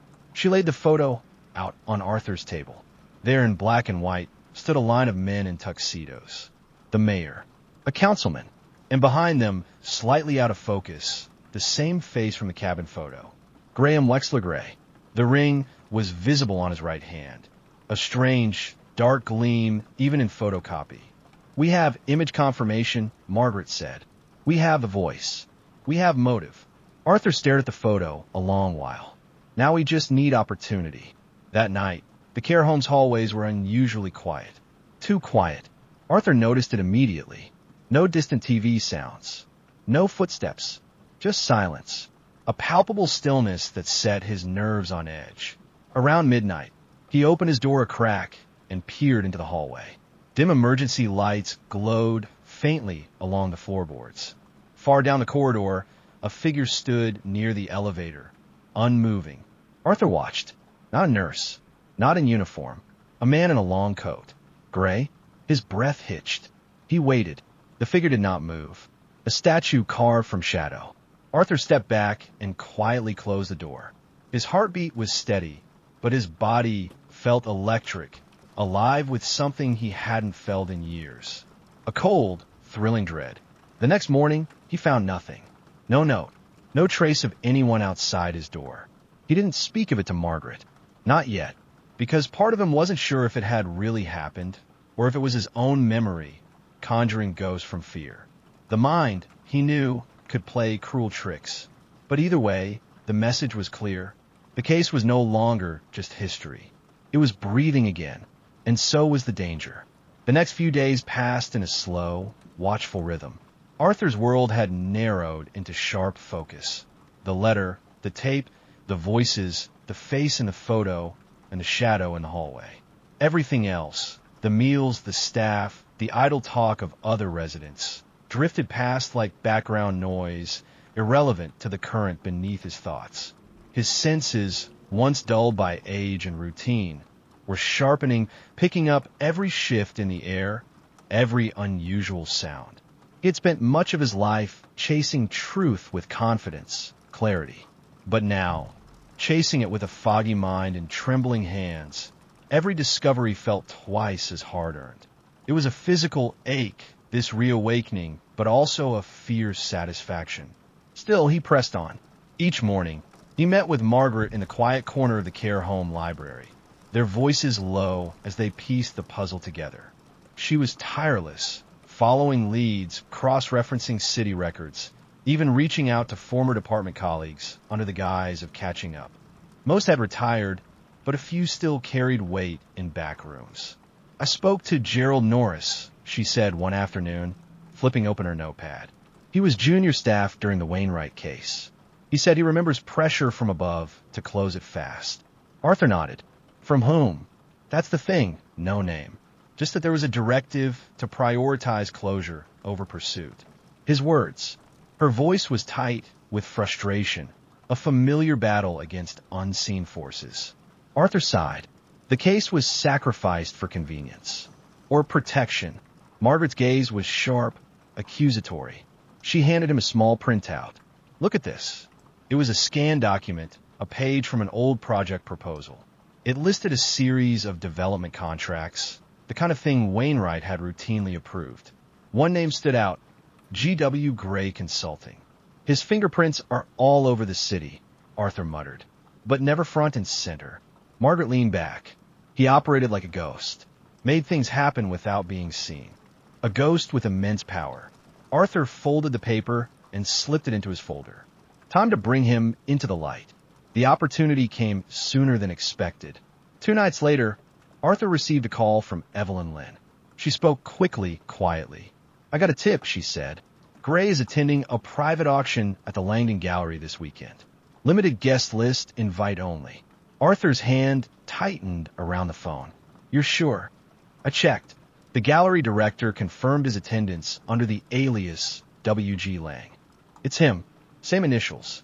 Same ring. Someone spotted it in a previous event photo. Arthur didn't hesitate. I want in. Arthur, she began. I need to see him. Hear him. Confirm everything. There was a pause. All right, she said at last. I'll get you on the list. Arthur hadn't worn a suit in years, but Margaret had one pressed and ready for him. A dark navy wool with clean lapels and a tie that still smelled faintly of cedar. He felt strange in it, out of time, like a man returning to a world that had moved on without him. The gallery was nestled downtown, its white facade glowing under soft lamps. Inside, a quiet murmur of voices echoed through tall ceilings and curated spaces. Abstract paintings lined the walls, and waiters moved between guests offering glasses of champagne. Arthur moved carefully, steadying himself with a cane more out of custom than need. Margaret stayed by his side. Evelyn was already inside, playing the role of disinterested socialite. At precisely 7:42 p.m., Gray arrived. Arthur spotted him immediately. The same face, older now, the lines deeper, the hair grayer, but unmistakable. He wore a charcoal suit and a silver tie, the black stone ring on his right hand catching the light like an eye. Arthur stared. A cold fury, long dormant, began to simmer. And in that moment, Gray looked back. Their eyes met. Gray didn't flinch, didn't smile. He simply looked, and then moved away, blending into a small group of guests admiring a sculpture. Margaret leaned in. "He saw you." Her voice was tight with apprehension. "I wanted him to." "You think he'll approach?" "No," Arthur said. "He'll vanish before the night ends." Which is why Arthur did something reckless. Something that thrilled him, despite himself. He crossed the room, slowly, steadily, and approached Gray directly. "Mr. Lang," Arthur said evenly. Gray turned, mildly amused. "Yes." Arthur extended a hand. "Arthur Keane, I believe we have mutual history." Gray's expression didn't change. Not much, but his eyes flickered just for a moment. A micro-expression of surprise, instantly masked. "I'm afraid I don't recall," Gray said smoothly. "You must have me mistaken." "I don't think so," Arthur replied. His voice was steel. "Wainwright. Westwick. A tape recorder. You were louder then." Gray studied him, then smiled, not warmly but precisely. "You should be careful, Mr. Keane. Memory plays tricks on men your age." His tone was a soft threat. Arthur didn't blink. Sometimes, but not tonight. His gaze was unwavering. For a second, the air between them stretched thin. Then Gray leaned in, his voice just above a whisper. "You were supposed to forget." Then he walked away. Arthur let him go. He didn't follow. He didn't need to. The sound of Gray's voice, the barely concealed menace, was etched in his mind. Margaret appeared at his side, breath shallow. "You got it." Her eyes were wide. Arthur nodded. The voice. "I'll remember it." They didn't wait for the auction to end. Back at the care home, Arthur sat in silence for nearly an hour before saying a word. Margaret had brewed tea. Evelyn had sent the gallery surveillance photos, including one the moment Arthur and Gray spoke, and the room felt too full of memory. "Did you record it?" Margaret asked gently. "No, I didn't need to." "You're sure it was him?" "Completely." She nodded, setting her cup down. "We're ready then." Arthur leaned forward. "Evelyn will run the story. We give her the tape, the photos, Avery's testimony, everything. And if it doesn't stick, it will." Arthur said, "Truth has gravity, even when it takes years to fall." Margaret smiled faintly. "You sound like yourself again." Arthur looked out the window. The maple tree was swaying in the breeze, its silhouette peaceful in the dark. "I remembered something else tonight," he said. "What?" "I didn't solve the case because I was smart. I solved it because I cared. And I care again." She reached for his hand. "Then let's finish it." Chapter 5. The Man in the Photograph. The photo was still spread across Arthur's desk when the morning light crept through the curtains. The grainy image of Gray standing behind the mayor, half obscured but unmistakable. His eyes seemed to look past the photographer, past the gala itself, as though already calculating his next move. The ring, glinting faintly on his right hand, was the only piece of vanity in an otherwise unremarkable appearance.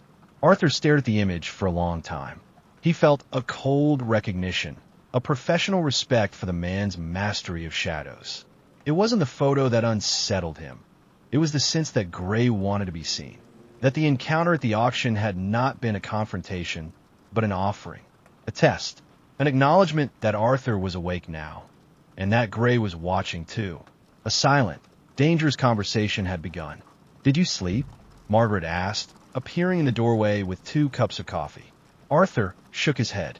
Didn't want to. She handed him the cup, pulled a chair beside him, and studied the photograph again. He hasn't changed much. Men like him don't, Arthur said.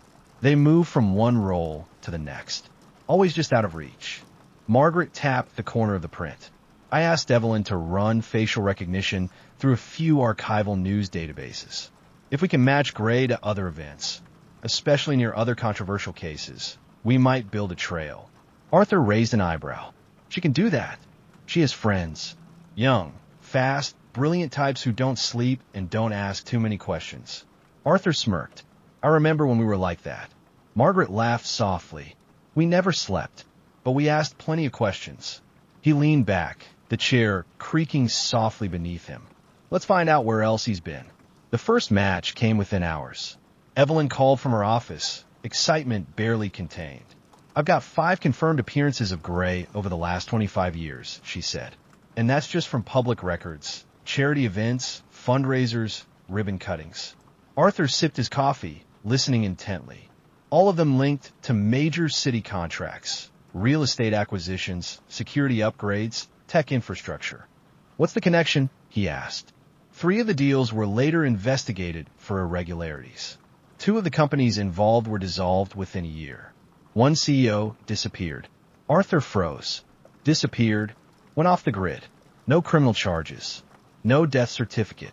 Just gone. Arthur's stomach turned. Gray was always present. Always unlisted.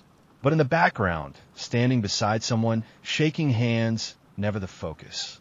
Does he show up in police records? None that I've found yet. But one of his associates, a man named Harold Gelman, was quietly let go from the department in the late 90s. No official explanation. Arthur jotted the name down. You think he's still alive? Don't know, but might be worth finding out. That afternoon, Arthur and Margaret drove to the city archives building. The sun was sharp overhead, reflecting off the old brick and glass like a spotlight. Margaret helped Arthur out of the car and steadied him as they climbed the steps. Inside, the archives smelled of dust and old ink, a comforting scent, familiar in its permanence. Rows of microfiche reels, newspaper clippings, and aging case files filled shelves that stretched into the dim back rooms. They found a desk in the corner, where a young woman named Nina helped them locate records tied to Harold Gelman. He was a detective, Nina said, scrolling through the microfilm reader. Suspended twice for misconduct, both times swept under the rug. Internal files say insufficient evidence. Arthur and Margaret exchanged a glance.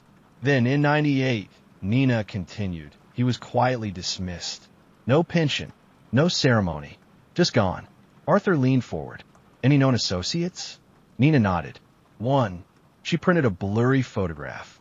2 men in suits, sitting in a cafe. One was clearly Gelman, balding, broad-shouldered. The other, thinner, taller, half-turned, was labeled only as unidentified male. But Arthur knew. That's Gray. Margaret studied the photo. It's 20 years old, but it's him. Arthur tapped the image.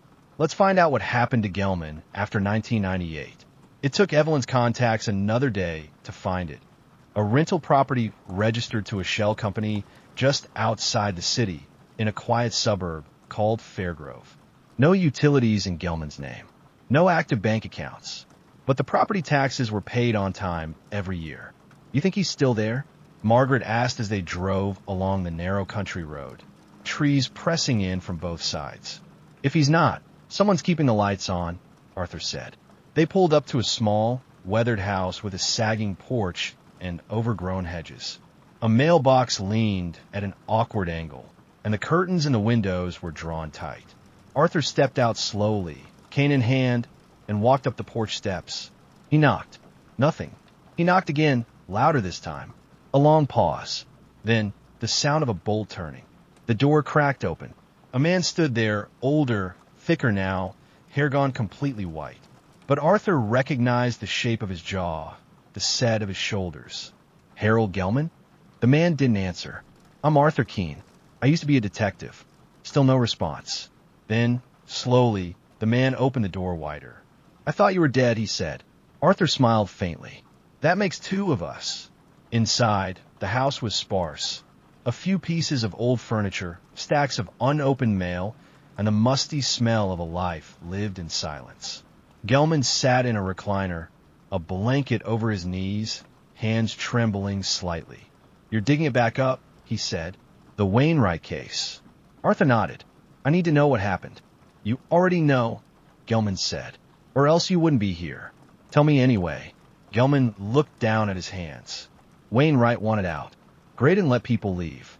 He had people in City Hall, in the department. I was told to make sure the investigation didn't go too far. By who? Gray. Indirectly. Through intermediaries. Threats. Bribes. I was young. Hungry. I took the money. His voice was flat, filled with old shame. Arthur said nothing. The silence pressed. Gelman's voice cracked. "I didn't know he'd die. I thought they'd scare him, make him stay in line. But then he turned up dead, and I realized I wasn't part of the machine. I was just a cog." A raw, painful confession. "Why didn't you come forward?" "They said my sister would lose her house. That I'd go to prison. They knew everything." His eyes pleaded for understanding. Arthur leaned forward. "Do you still have anything?" Gelman looked at him for a long time. A flicker of something. Hope, fear, regret crossed his face. Then he stood, slowly, stiffly, and disappeared into the next room. He returned with a shoebox. Dusty, unassuming, but it felt immense. Inside were photos, documents, handwritten notes. A voice recorder, old, battered, but intact. "I kept it all," he said, "in case anyone ever came looking. A burden I couldn't shed." Arthur reached for the box, hands gentle. "I'm looking." Arthur carefully lifted the lid of the shoebox, the faint smell of old paper and dust rising up as he peered inside. The contents were a trove of memories, some carefully preserved, others hastily stuffed together in desperate attempts to hold on to truth in a time when silence was demanded. There were photographs, many faded to sepia tones, showing faces Arthur recognized, and others he did not. Among them was a picture of Charles Wainwright, younger and full of life, taken at a charity event before the shadow fell over his name. Next to it was a snapshot of Graham Wexler Gray, standing near the entrance of a government building, face half hidden by a cigarette smoke curl. The black stone ring gleamed in the light. Arthur picked up a worn folder containing typed documents, letters, and handwritten notes. One letter caught his eye, a terse note warning Wainwright of an impending investigation, signed only with the initials GWG. The voice recorder was next. Arthur held it gently, feeling the weight of its significance. They would listen to it together, carefully, knowing every word could be a key. Gelman hesitated before speaking. This is why I kept it. The proof." Arthur nodded solemnly. "We'll handle it with care." Back at the care home, Arthur and Margaret set up a quiet space to listen. The room was dim, the curtains drawn to soften the late afternoon light. Arthur pressed play. His fingers trembled slightly. The tape hissed softly, then a male voice, cold, precise, began to speak. "I told you, Charles. The deadline is non-negotiable. The city's interests must be protected." Another voice, Wainwright's, responded, strained and fearful. A tremor of raw terror. "You promised me this would be safe." "It's never safe, Charles. You knew that." The tape continued with fragments of a conversation, threats veiled in corporate jargon, mentions of contracts, the project, and eliminating obstacles. The casual malice of Gray's voice was chilling.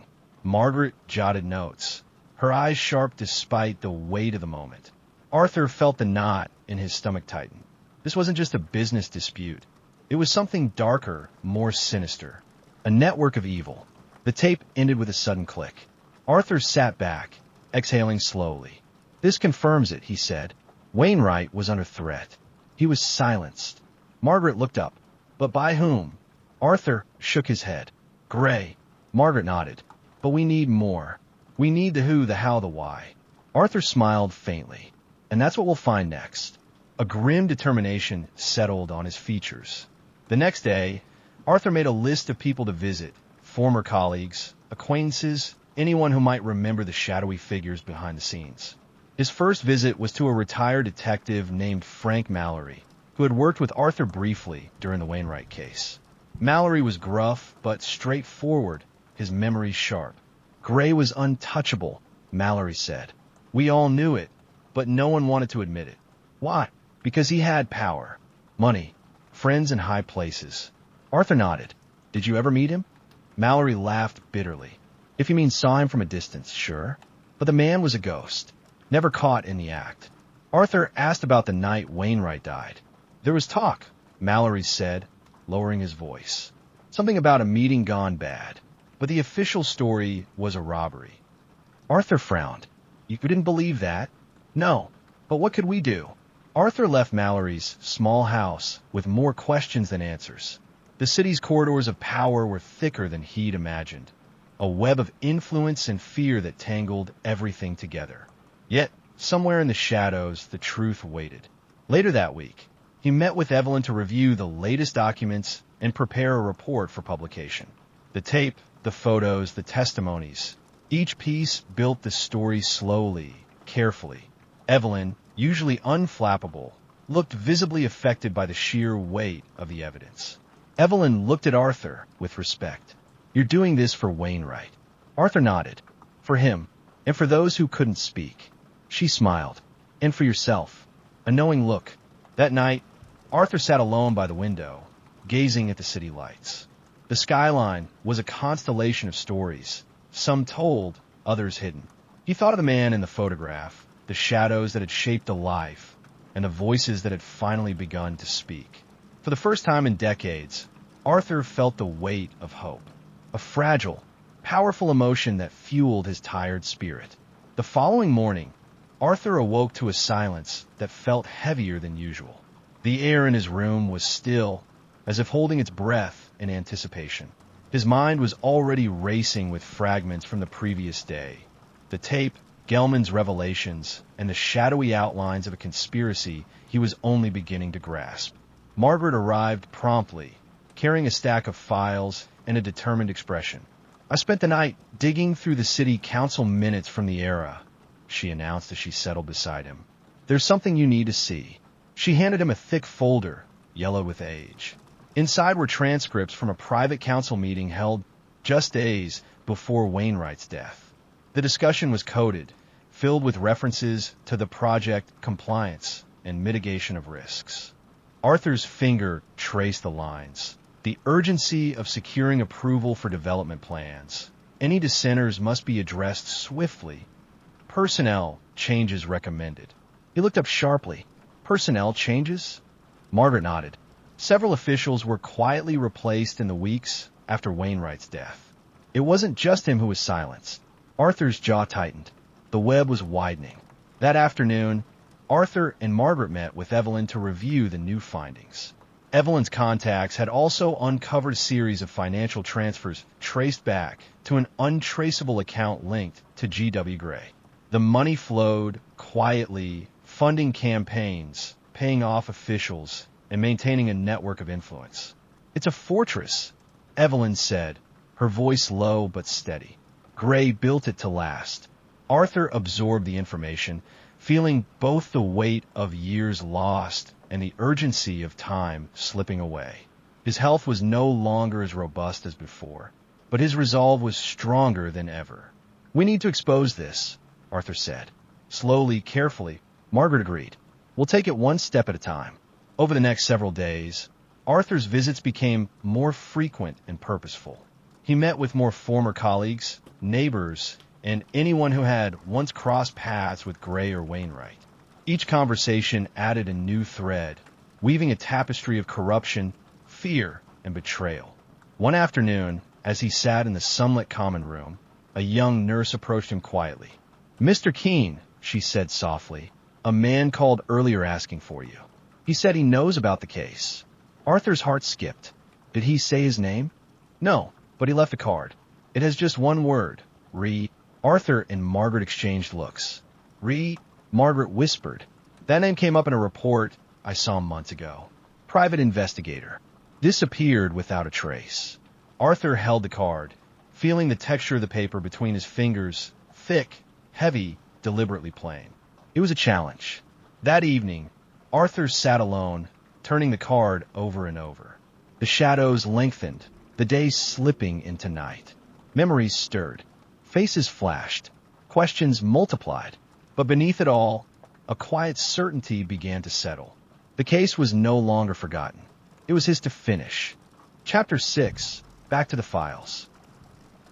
Arthur settled into the worn wooden chair beside the window in the care home's small library. The afternoon sun filtered through dusty panes, casting lazy patterns on the cluttered desk before him. Around the room, shelves sagged under the weight of old binders, folders, and yellowed newspapers, a forgotten archive of the city's past, including some of Arthur's own work. The air was thick with the scent of aging paper and faint traces of lavender from the care home's cleaner. Outside, the distant murmur of voices and occasional footsteps barely reached him here, where time seemed to stretch thin, folding the present gently into the past. Arthur opened the first folder, its edges brittle, revealing pages filled with typewritten reports, scribbled notes, and faded photographs. It was the initial investigation file for the Wainwright case, a record of hopes, missteps, and unanswered questions. He ran his finger slowly down the first page, reading aloud under his breath. Victim, Charles Wainwright. Date of death, April 12, 1994. Time of incident, approximately 10:15 p.m. Location, Central Park.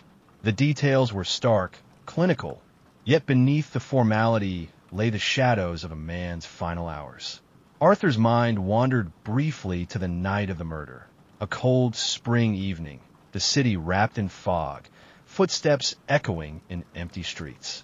He could almost hear the faint sound of Wainwright's hurried steps, his breath visible in the chill air, heart pounding with dread. Turning the page, he found statements from witnesses, neighbors who reported hearing raised voices, a scuffle, then silence. But their descriptions varied, contradicting each other in small but significant ways. One claimed to have seen a shadowy figure fleeing the scene. Another swore the victim was alone. The timing was inconsistent, and none recalled seeing Graham Gray, though his name lingered in Arthur's thoughts. He made a note to cross-reference these accounts with police logs and other documents. Margaret entered quietly, balancing a tray with 2 steaming mugs of tea. "Thought you might need this," she said, setting one down beside him. Arthur smiled faintly, grateful for the gesture. "Thank you." She pulled up a chair and scanned the papers. "These files, they read like a script, don't they? Precise, neat, but missing the human texture." Arthur nodded. "That's what I've been feeling. Facts without context. There's a silence between the lines." They worked together, comparing dates, cross-checking witness accounts, and highlighting inconsistencies. Margaret read aloud a passage where a neighbor changed her story after an anonymous phone call, and Arthur jotted down names that had appeared fleetingly in earlier reports. As the afternoon deepened, Arthur's concentration wavered. His fingers trembled slightly, a reminder of his age and frailty. He paused, closing his eyes, letting the quiet seep in. In the stillness, fragments of memory surfaced. A familiar face at a crime scene, a long-forgotten phrase, the sharp smell of rain on concrete. But they slipped away before he could grasp them fully. Margaret watched him with gentle concern. "Take your time." Arthur opened his eyes and smiled. "I'm all right. Just, this case feels like a ghost. The more I look, the more it eludes me." "Then we follow the ghosts," Margaret said softly. Outside, the light shifted from gold to a soft amber. The room grew cooler, the shadows longer. Arthur folded a photograph with care, a grainy image of the crime scene cordoned off by police tape, a figure standing in the distance, barely visible. "That's where it all started," he murmured. Margaret leaned forward. "And where it begins again."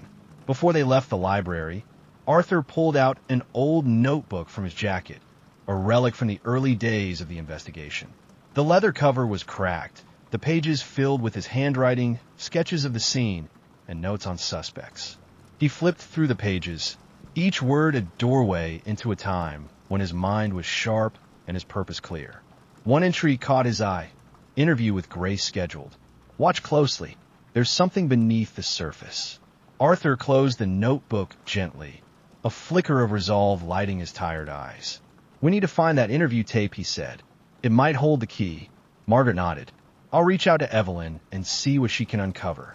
They packed the files carefully, the weight of the past settling around them like a familiar cloak.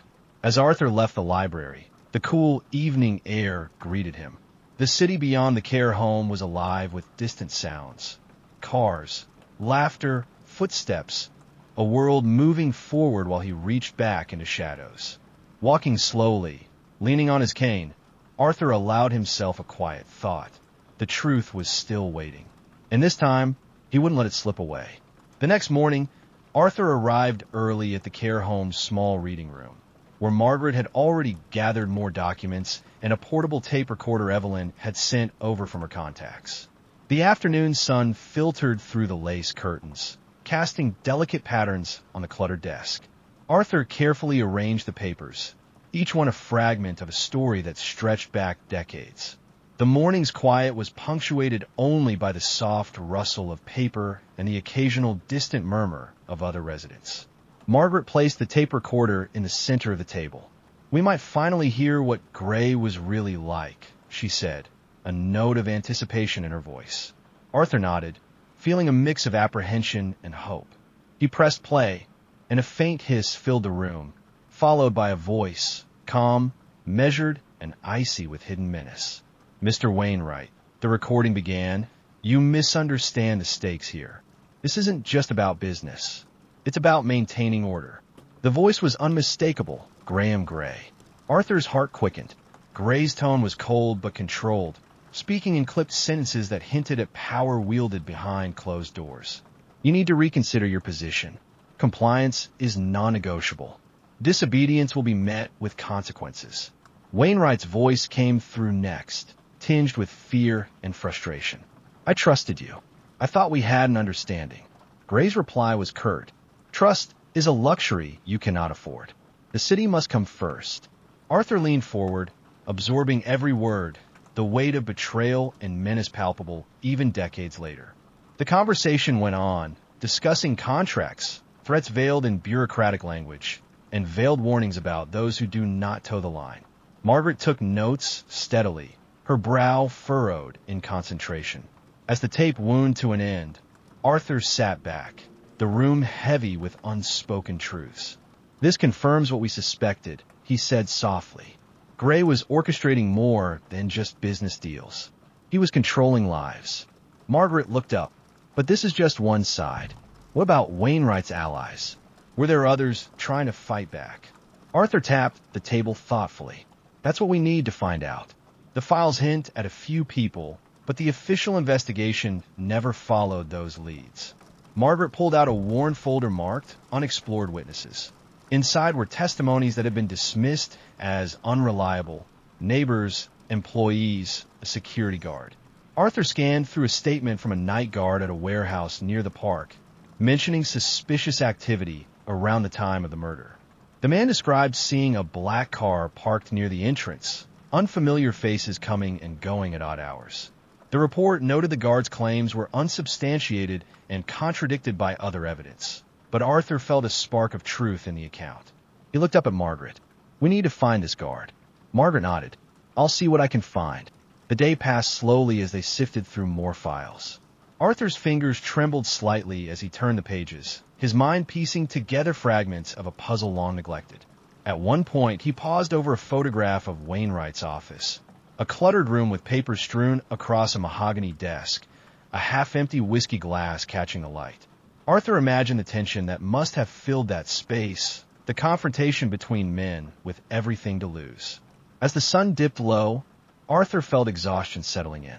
Yet beneath it, a quiet determination burned. They packed the files and recorder carefully, planning their next moves. Outside, the city lights blinked awake, a silent witness to the secrets Arthur was unearthing. He paused briefly at the door, glancing back at the small room that held echoes of a past he was still trying to understand. Margaret caught his eye. Tomorrow, we track down the guard. Arthur nodded, and anyone else who might still remember. As they stepped into the cool evening air, the weight of the past pressed gently on their shoulders, a reminder that some truths waited patiently, ready to be found.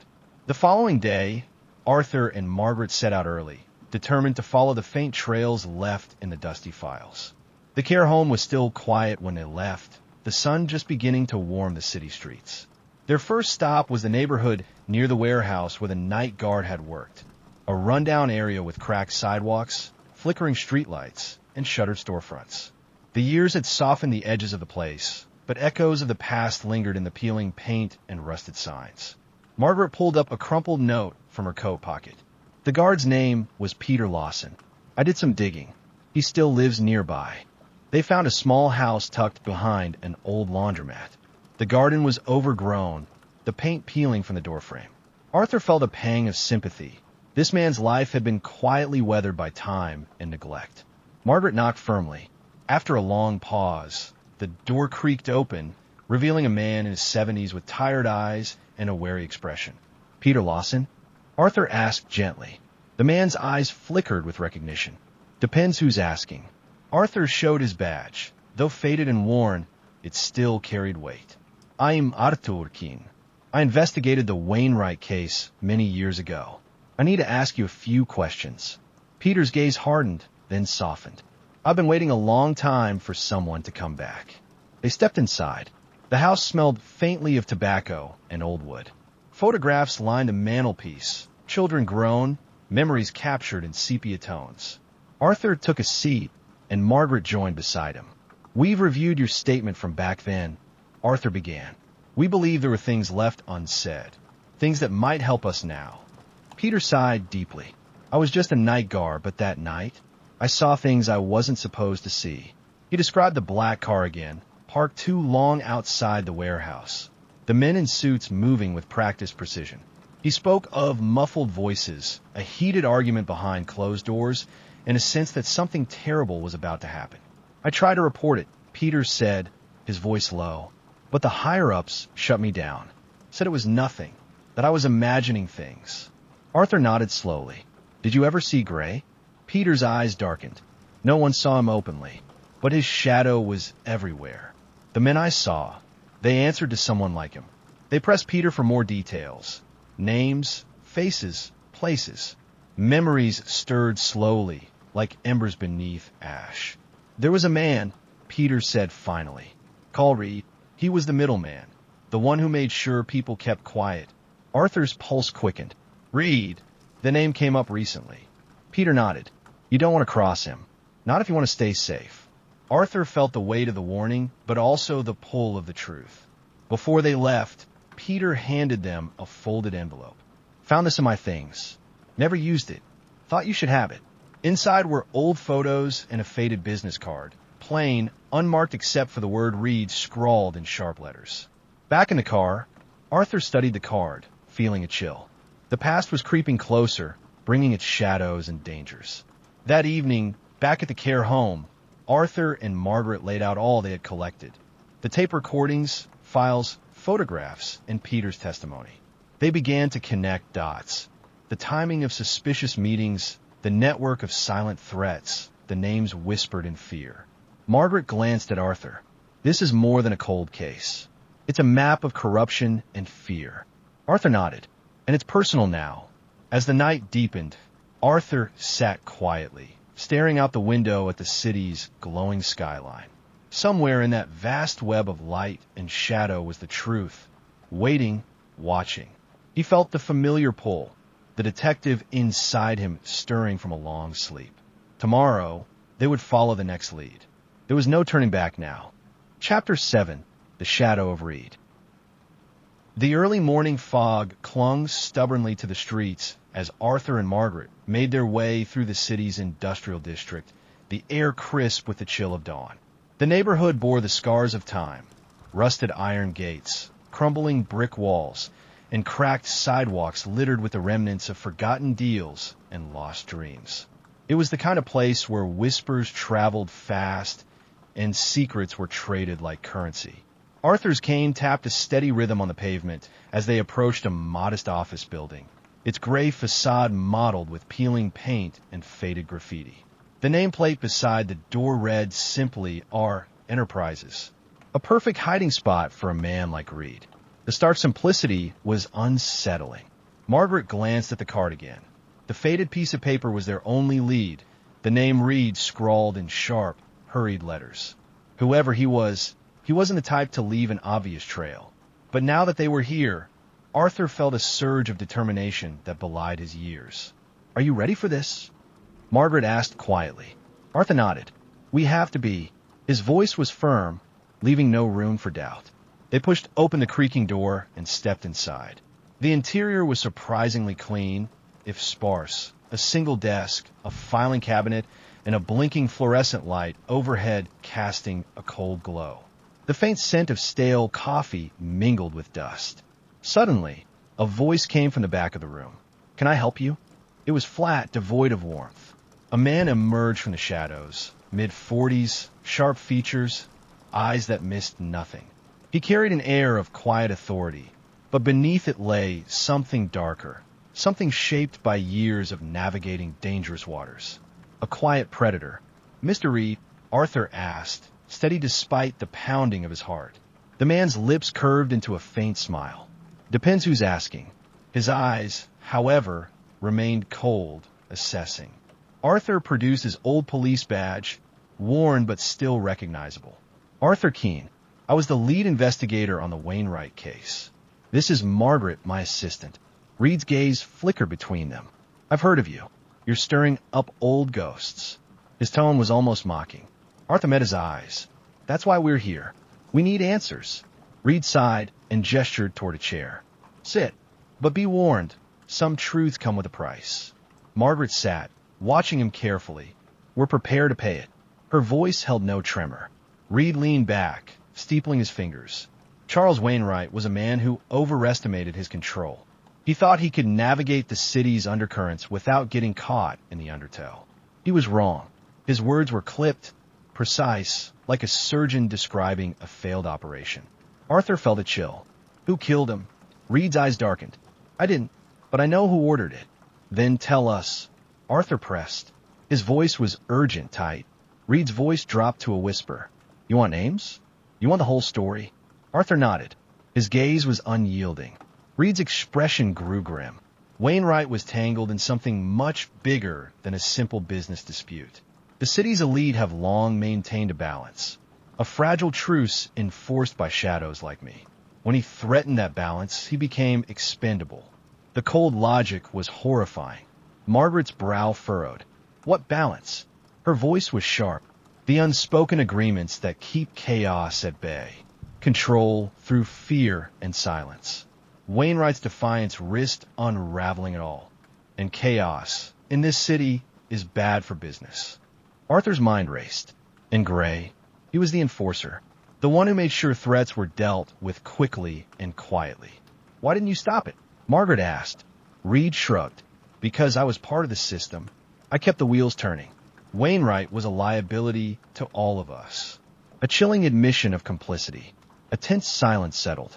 Outside, the city began to stir, indifferent to the revelations unfolding within these walls. "Is that all?" Arthur asked. Reed shook his head. "There's more. People you don't know. People still pulling strings." Arthur leaned forward. "Names." Reed hesitated, then slid a folded piece of paper across the desk. "Be careful who you trust." Arthur unfolded it, revealing a list of names and addresses, a web of connections spanning business, politics, and law enforcement. Margaret scanned the list. "This goes deep." Reed nodded. "Deeper than you want to believe." Suddenly, the door burst open. A harsh voice barked, "Mr. Reed, you have a visitor." Reed's face tightened. "That's my cue." He stood abruptly. "If you want the truth, keep digging. But don't say I didn't warn you." Before they could respond, Reed slipped into the back room and disappeared. Arthur and Margaret exchanged a look. The stakes had just been raised. As they stepped back into the cold morning light, Arthur's resolve hardened. "This isn't just a case anymore," he said. "It's a war." Margaret nodded. "And we're right in the middle of it." The city breathed around them, a labyrinth of secrets waiting to be uncovered, and dangers lurking just out of sight. Arthur and Margaret returned to the car, the weight of Reed's revelations pressing heavily on their shoulders. The crisp morning air had done nothing to lighten the mood. Reed's warning echoed ominously in Arthur's mind. Be careful who you trust. As the engine hummed to life, Margaret pulled the folded list of names closer, scanning it again. The names were familiar. People who had appeared in old reports, now linked together in a shadow network Arthur had never fully grasped. Business owners, city officials, even a few from the police department. It was a tangled web, and Wainwright's death was just one thread. Looks like this goes all the way to City Hall, Margaret murmured, tracing a name near the bottom of the list. Arthur's jaw tightened. We need to verify these names, find out who's still active, who's still dangerous. Margaret nodded. And fast. If Reed's right, they'll be watching. They drove in silence through streets, now alive with the bustle of morning commuters and shopkeepers setting up their stalls. Yet beneath the ordinary, Arthur sensed a city brimming with unseen tension, an uneasy calm before the storm. Back at the care home, the small reading room welcomed them like a sanctuary. Arthur set the list down, pulling out his notebook and spreading the files they'd gathered so far. The room smelled faintly of old paper and tea, a stark contrast to the cold realities they faced outside. Margaret tapped a name on the list. This one, Philip Dorrance. He was a councilman back then, known for his connections to local business leaders. Arthur nodded. I remember. There were whispers that Dorrance was involved in some shady deals, property swaps, bribes. Let's see if he's still around, Margaret suggested. Over the next few hours, they cross-checked the names against public records, news archives, and social media. Some had passed away, others had moved away or retired. But a disturbing number were still very much alive and influential. One name caught Arthur's eye, Evelyn Marks. Margaret's eyes widened. Evelyn? That's the contact who sent us the tape recorder. Her voice was laced with surprise. Arthur frowned. Why would she be on this list? And why was she so eager to help us? A cold suspicion began to prickle him. Margaret tapped her phone, searching for recent news. Looks like she's been working as a private investigator for years, specializing in uncovering corruption. Arthur leaned back, considering. Could she be playing both sides? His gaze was hard, evaluating. The thought unsettled him. Trust had become a rare commodity, especially now when so much was at stake. Before they could dig deeper, Arthur's phone buzzed. It was a message from Evelyn. Meet me at the Blue Lantern. Urgent. Margaret looked up sharply. That's the old pub near Central Park. Arthur's gut tightened. Let's go. They drove through familiar streets, the sun now high overhead, casting sharp shadows. The Blue Lantern stood at the corner, its darkened windows and faded sign a relic of a bygone era. They entered cautiously, the low murmur of voices and clinking glasses filling the air. Evelyn waited near the back, her expression serious. Thank you for coming, she said quickly, motioning them to sit. Arthur wasted no time. Why the urgency? Evelyn leaned in, lowering her voice. I've uncovered something you need to see. Evidence that links several people on your list directly to Wainwright's murder. Margaret's eyes narrowed. Proof? Evelyn nodded, pulling a small envelope from her bag. Inside were photographs, grainy but unmistakable. Meetings between known associates, exchange of briefcases, late-night gatherings in shadowed parking lots. Where did you get these? Arthur asked. From a source who wants out. Someone who's been keeping a record for years, but was too afraid to speak. Arthur examined the pictures closely. Faces he recognized, places that matched descriptions in the old files. The pieces were starting to come together. Evelyn continued. There's more. I found evidence that someone tried to erase these connections. Files deleted, witnesses intimidated. Margaret exchanged a glance with Arthur. Sounds like we're stepping on dangerous toes. Her voice was tight with renewed caution. Evelyn's eyes darkened. That's why I called you here. I think we're in more danger than we realize. Suddenly, the pub door rattled as a cold wind swept inside. A figure stood in the entrance, a man in a dark coat, face obscured by a hat. He scanned the room, eyes briefly meeting theirs before disappearing into the crowd. The encounter was brief, but chilling. Arthur's heart pounded. Did you see who that was? His voice was low, urgent. Evelyn shook her head. No, but they weren't here by accident. Margaret whispered, we need to be careful. If they're watching, they'll follow us. Her hand instinctively moved to Arthur's arm. Arthur nodded. We're dealing with something bigger than a single murder now. As they left the pub, the city seemed colder, more hostile. Every shadow felt deeper, every passerby a potential threat. The air itself seemed to hum with unseen eyes. Back at the care home, Arthur couldn't shake the feeling of being hunted. The walls of his room, once a refuge, now seemed to close in, trapping him with memories and dangers alike. That night, he pored over the new evidence, marking connections in his notebook. The web was wider and darker than he had imagined. Friends turned foes, allies concealed beneath layers of deceit. Margaret sat beside him, her face etched with concern. You okay? Arthur forced a smile. I will be. We're closer than ever. Margaret placed a hand on his shoulder. Just remember, you don't have to do this alone. Arthur nodded, grateful. The fight ahead would be long and perilous, but with Margaret and Evelyn, he wasn't alone. Outside, the city lights flickered, casting long shadows that whispered secrets only the brave dared to hear. Tomorrow would bring new challenges. But tonight, Arthur allowed himself a moment of quiet resolve.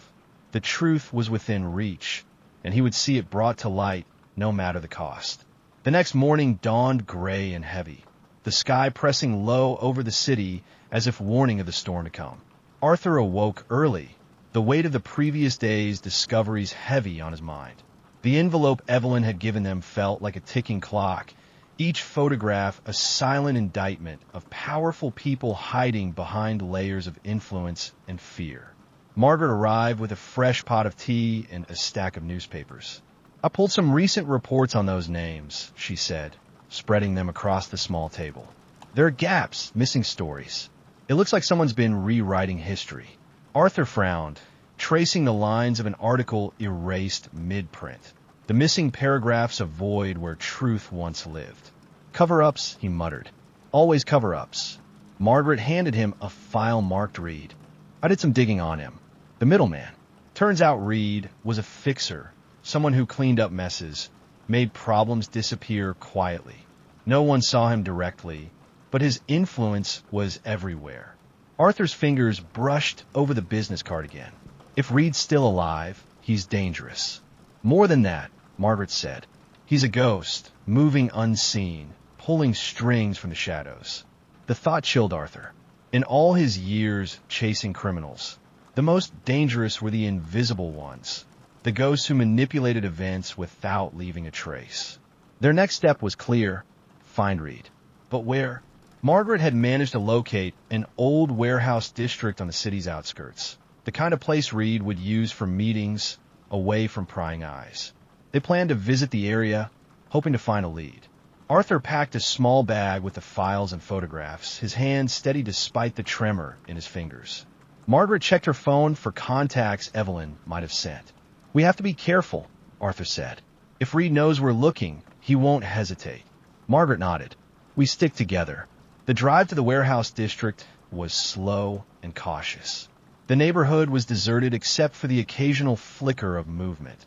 A stray cat, a distant figure in a dark doorway. The air smelled faintly of rust and oil, the decay of forgotten industry lingering in the cracks of the pavement. They parked near an old brick building, its windows boarded and walls tagged with graffiti. Arthur's gaze swept the area, noting the way shadows clung to corners and the quiet hum of distant traffic. Here, Margaret whispered, pointing to a faded sign partially hidden behind overgrown weeds. M. Reed Logistics. Arthur's heart quickened. They were close. They circled the building, looking for an entrance. A side door creaked open slightly, revealing a dimly lit corridor. Cautiously, they stepped inside. The air was thick with dust and the smell of machinery long dormant. As they moved deeper, a sudden noise echoed, the scrape of metal against concrete. Arthur spun toward the sound, heart pounding. A figure emerged from the shadows. Tall, lean, face hidden beneath a hood. The man's voice was low, gravelly. You shouldn't be here. Arthur raised his hand slowly. We're not looking for trouble. Just answers. The man laughed bitterly. Answers come a price. Are you prepared to pay it? Margaret stepped forward. We just want the truth about Wainwright. The figure hesitated, then pulled back his hood, revealing a weathered face marked by years of hard living and quiet menace. Read, Arthur whispered. The man's eyes glinted with cold calculation. I've been expecting you. They sat down in a cramped office space, cluttered with papers and old crates. Reed leaned back, studying them. Wainwright was a problem, he began. Too many questions, too much pride. He thought he could play the game on his terms. Arthur asked, who ordered the hit? Reed's eyes darkened. Orders come from above. Names you won't find in any file. Men who hide behind suits and smiles. Margaret pressed, what about Gray? Reed snorted. Gray's a pawn. Useful when needed, disposable when not. He followed orders like a good soldier. Arthur's mind raced. The conspiracy was deeper than he'd imagined. Why come forward now? He asked. Reed sighed. Because the past has a way of catching up, and because some debts can't be ignored. He slid a worn envelope across the table. Inside were documents proving a network of bribery, threats, and secret meetings linking powerful figures to Wainwright's death. Margaret looked up, eyes wide. This is explosive. Reed nodded. Keep it safe. And remember, trust no one. As they left the warehouse, the sun was dipping low, casting long shadows across the cracked pavement. Arthur felt the weight of Reed's warning settle in. The truth was out, but the danger had only just begun. Back at the care home, Arthur locked the documents away, his hands steady, but his mind restless. Margaret sat beside him, the quiet between them filled with unspoken resolve. We're close, she said softly, but we need a plan. Arthur nodded. We'll need allies, and we need to stay ahead. The city outside glowed with 1,000 lights, each one a story, a secret, a shadow, waiting to be unveiled. Arthur closed his eyes, feeling the detective's fire rekindled within him. The case was no longer just a mystery. It was a battle for justice, for truth, for redemption. And he was ready to fight. Chapter 8. Threads of Deception. The morning air was crisp and tinged with the scent of wet pavement as Arthur and Margaret left the care home, stepping into the city's restless awakening. The sky was a dull gray, clouds gathering low, threatening rain. The weight of the envelope Reed had entrusted to them sat heavily in Arthur's coat pocket, a constant reminder that the past was not done with him yet. Margaret checked her phone again, scrolling through messages from Evelyn, their contact in the city's underground network. I've tracked some of the financial movements linked to the names Reed gave us. It's complicated, but definitely suspicious. We need to follow the money, wherever it leads. Arthur nodded. Corruption always leaves a trail if you know how to look for it. It's the grease that keeps the wheels turning behind closed doors. His voice was steady but carried the fatigue of years spent chasing shadows. He felt a grim satisfaction at being back on the hunt. Their first stop was a towering corporate office downtown, a glass and steel monolith reflecting the city's cold modernity. Inside, the lobby hummed with polished efficiency, the kind that masked darker dealings behind its glossy veneer. They had arranged to meet Simon, a former accountant who had recently severed ties with one of the shell companies connected to the mysterious council, the elusive power broker Reed had mentioned. Simon was a nervous man in his mid-30s, with darting eyes and a voice that dropped when others approached. They met him in a small, dimly lit coffee shop tucked away in a side street. Simon fidgeted constantly, glancing over his shoulder. I was their number cruncher, Simon confessed, stirring his coffee without looking up. My job was to clean the books, make the numbers disappear or appear where they shouldn't. Money laundering, bribery, hush payments. The usual. His voice was barely a whisper, a thread of fear running through it. Arthur studied him. Did you see anything that might help us connect the dots?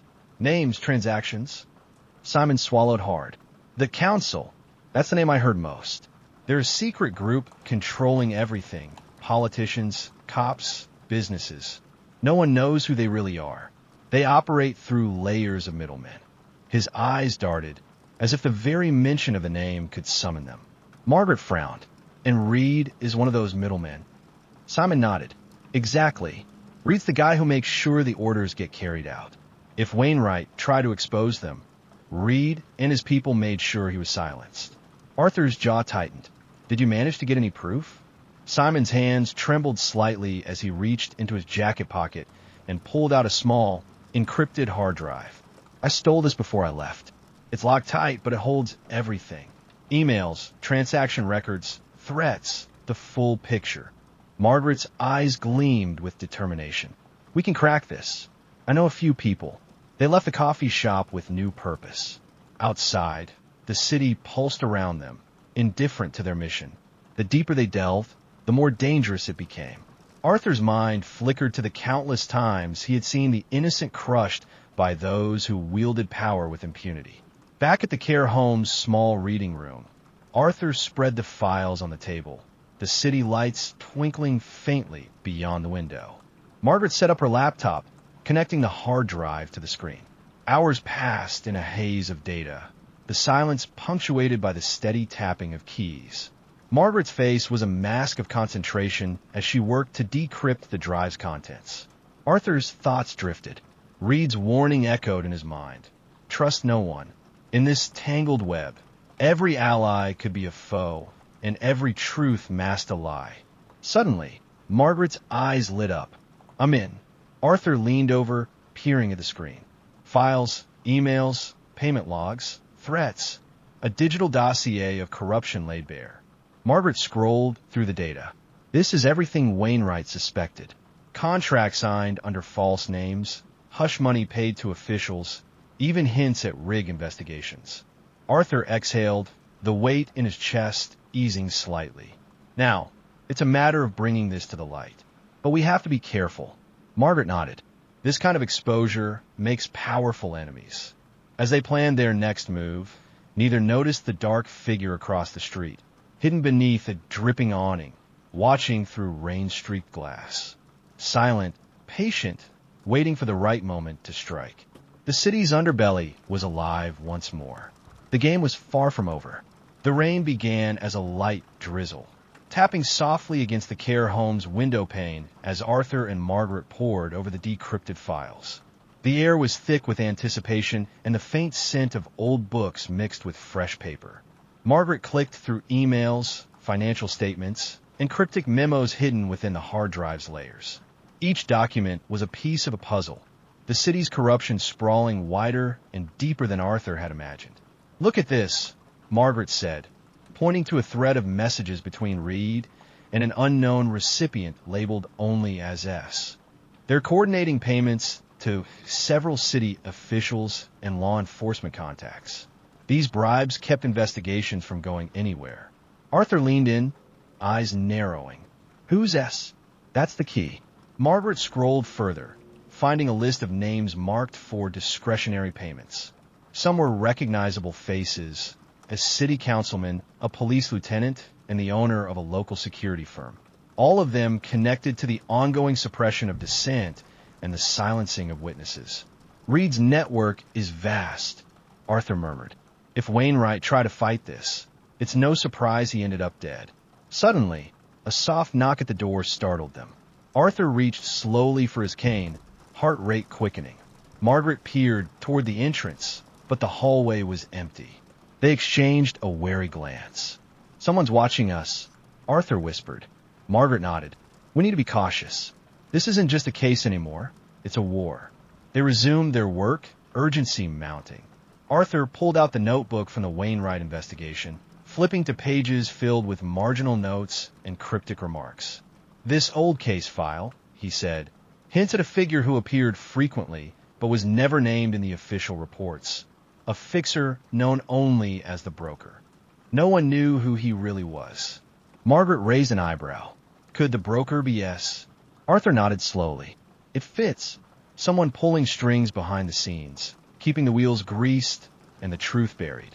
Determined to uncover more, they cross-referenced the names in the decrypted files with people linked to the broker through old case notes. Margaret's phone buzzed. It was Evelyn, their underground contact. I've found something, Evelyn said urgently over the call. There's a warehouse on the docks, a meeting place for Reed and his associates. Several shipments came through there around the time Wainwright was killed. It's a hub for illegal dealings. Arthur felt a familiar spark of adrenaline. We have to go there, see if we can find any physical evidence. Margaret hesitated. It's dangerous, Arthur. This place is guarded by people who won't hesitate to protect their secrets. He met her gaze steadily. We're already deep in. There's no turning back now.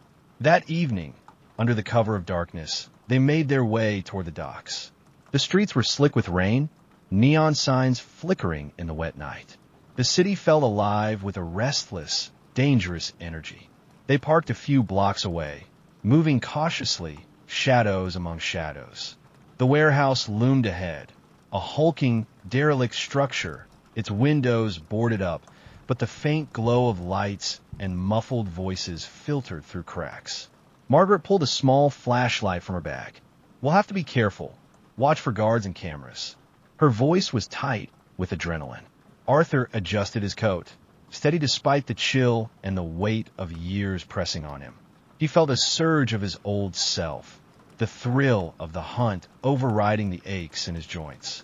They slipped around the side of the building, finding a broken door slightly ajar. Inside, the air was thick with dust, the smell of rust and oil heavy in the shadows. Voices echoed from a distant room. Arthur signaled Margaret to stay quiet as they crept forward. Every muscle in his body was tensed. Peeking through a cracked door, they saw several men gathered around a table, stacks of cash, documents, and what looked like shipping manifests spread before them. One man was unmistakably Reed, the middleman they'd heard so much about. His face was hardened, eyes sharp and calculating. The others were a mix of suited men and rough-looking enforcers, all focused on the business at hand. Arthur's heart pounded as he listened in. The danger was palpable. They're moving more than money, Reed said. The shipment next week will be our biggest yet. We need to ensure the right people are paid off and that the cops look the other way. A rough-voiced man nodded. And what about the loose ends? The ones asking too many questions? Reed smiled thinly. Handled. No one crosses us without consequences.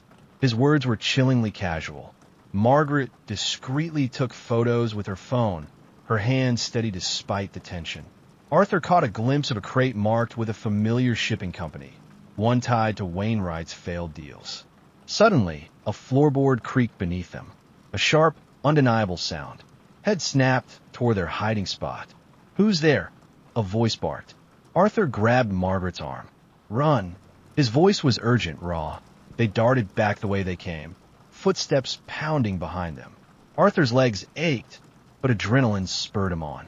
Bursting out into the night, they sprinted toward their car, the rain now a steady downpour. Reed's men pursued, but hesitated at the street's edge, unwilling to draw attention. Arthur's breath came in ragged gasps as they sped away, heart racing not just from exertion, but from the danger closing in. They had evidence, but they were now truly hunted. Back in the safety of the care home, Arthur and Margaret reviewed the photos and audio recordings Margaret had managed to capture. This is it, Arthur said, eyes blazing. Proof of the network's operations. But Reed knows we're onto him now. He won't stop. Margaret nodded grimly. We need to move fast. Expose this before they silence anyone else. As the storm raged outside, Arthur sat quietly, mind racing through decades of lies and cover-ups. Somewhere in the city's dark heart, the broker and the council were watching, waiting to make their next move. The following morning dawned gray and heavy with the residue of last night's storm. Outside the care home's windows, puddles shimmered on the sidewalks, reflecting the muted city skyline. Inside, Arthur and Margaret sat amid a scatter of papers, photos, and a small recorder that held their illicit audio evidence. The gravity of their discovery weighed on them both. We've got Reed's operations exposed, Arthur said quietly, rubbing his temples. But these men don't just disappear. They'll retaliate, and they'll be ruthless. Margaret nodded, scanning the decrypted emails again. The network reaches far. Council members, police, businessmen, all tangled in this web. We're up against more than just one man. Arthur's gaze drifted to the old case notebook resting on the desk. And the broker, whoever he is, he's the puppeteer behind Reed, pulling strings we haven't even glimpsed yet. Margaret bit her lip. We need a plan. If we go public too soon, they'll bury us like they did Wainwright. Arthur leaned forward. We have to be strategic. We need allies, people outside this corrupt circle. Margaret pulled out her phone, scrolling through contacts. Evelyn has connections in investigative journalism. She can help us get this story where it counts. Arthur smiled faintly. Good, but we'll have to protect ourselves first. As the day wore on, they mapped out their next steps, securing the files, setting up meetings with trustworthy journalists, and carefully vetting anyone who might be drawn into their confidence. Suddenly, the phone rang sharply, slicing through the tense silence. Margaret answered swiftly, her eyes narrowing. Evelyn? Arthur asked. Margaret nodded slowly, listening intently. Something's wrong, she said after a pause. Evelyn says she's being watched. Her apartment was broken into last night. Nothing taken, but it's clearly a warning. Arthur's jaw tightened. They know we're closing in. Margaret set the phone down. We need to be careful and fast. That evening, under the cover of dusk, Arthur met with Evelyn in a discreet cafe known for privacy and muted conversations. Evelyn slid an envelope across the table, her expression grim. I pulled some strings. A reporter named Daniel Cross is interested, a guy with integrity who's been chasing corruption stories for years. Arthur opened the envelope, revealing a dossier on Cross. Photos, published articles, and contact info. We'll have to meet him carefully, Evelyn warned. If Reed's men catch wind, it'll be trouble. Arthur nodded, feeling the old thrill of the chase returning. Set it up. Over the next few days, Arthur and Margaret coordinated with Daniel, sharing what they could without revealing too much too soon. In private meetings, Daniel was sharp, skeptical, but clearly committed. He questioned every detail, seeking corroboration and fresh leads. Together, they plotted a way to expose the corruption without endangering innocent lives. But as their plans unfolded, so too did the danger. Late one night, Arthur's phone buzzed with an unknown number. A distorted voice warned, "Stop digging, or you'll be next." Arthur's grip tightened on the receiver. "I'm not afraid." The line went dead. Margaret arrived moments later, concern etched on her face. "We can't back down now," she said firmly. "Not after all this." In the days that followed, Arthur's health faltered. The stress, the memories, the looming threat. It all took its toll. Yet his resolve only deepened. He poured himself into the investigation, chasing leads, re-interviewing witnesses, and piecing together the shadowy puzzle. One afternoon, a breakthrough came. Margaret received an anonymous tip, a location tied to the broker, a secluded estate on the city's outskirts. Arthur and Margaret prepared for what could be the most dangerous step yet. The estate was surrounded by dense woods, its gates guarded by men with no patience for strangers. Using contacts and disguises, they gained entry under the pretense of auditors inspecting financial irregularities. Inside, the grandeur masked the rot beneath, luxury hiding greed and corruption. They uncovered rooms filled with ledgers, encrypted drives, and evidence linking the broker to every facet of the city's criminal underworld. Suddenly, footsteps echoed. A voice called out, "You're trespassing." Arthur and Margaret froze as a tall man emerged. Sharp suit, cold eyes, the unmistakable air of power. "The broker," Arthur whispered. The man smiled thinly. "You've been very busy, detective, but some truths are better left buried." Arthur squared his shoulders. "Not this time." A tense standoff followed, the air thick with threats and unspoken promises. In a swift moment, security was alerted, forcing Arthur and Margaret to flee with what evidence they could carry. Outside, as they escaped into the shadows of the night, Arthur's mind raced. They had found the puppet master, but exposing him would mean risking everything. Back at the care home, Arthur looked out at the city's flickering lights. The battle was far from over, but the path was clear. For the first time in decades, justice felt within reach. Chapter 9. The Breaking Point. The city's early morning haze wrapped itself like a shroud over the streets as Arthur and Margaret prepared for what might be their final push. The dossier they'd stolen from the broker's estate burned in Arthur's coat pocket. Evidence so explosive it could topple governments and unravel decades of corruption. Yet, the cost was written plainly in every shadow that flickered outside their safe haven.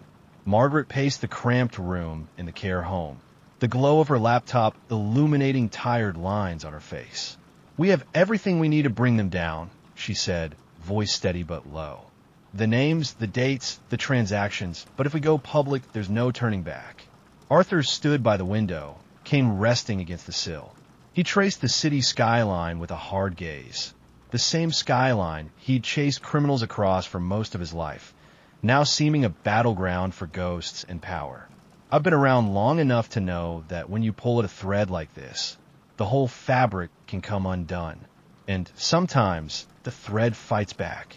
His voice was grim, the words laden with past experience. Margaret stopped pacing, crossing to stand beside him. "Are you ready for that?" He nodded slowly. "I've never been more ready. But we need to be smart. Daniel Cross will help get this story where it counts. And Evelyn's contacts will keep us informed." A sharp knock interrupted the heavy silence. Both tensed. Arthur's hand went to his cane, ready. Arthur opened the door a crack. Evelyn stood there, her face pale, eyes shadowed with exhaustion. "They're moving faster than we thought," she whispered, slipping inside. Her breath came in ragged gasps. Margaret shut the door behind her. "What happened?" Evelyn shook her head. "My apartment was searched again. This time, they took a hard drive, the one with some of my own findings. Whoever it is, they're desperate. They sent a clear message. Stop." Arthur's jaw clenched. "Then we don't have much time." His voice was a low growl. The three gathered around the table, spreading out the remaining documents. The pieces were finally coming together. The broker wasn't just a puppet master. He was the linchpin of a vast criminal enterprise, protected by politicians, law enforcement, and businessmen alike. Margaret tapped on a file. "Reed's name appears repeatedly here, but there are others. Council members, police captains, even a judge. The corruption is systemic." Evelyn nodded. "The broker uses fear and favors. Everyone who's anyone owes him. But that also means he has enemies, people who want out or want him dead." Arthur frowned. "If that's the case, maybe we can find someone to turn on him." Margaret looked skeptical. "Who?" "Everyone's too afraid." Her voice held a note of hopelessness. A long silence fell. The air grew heavy. Then Evelyn said quietly, "There's one possibility. Gray."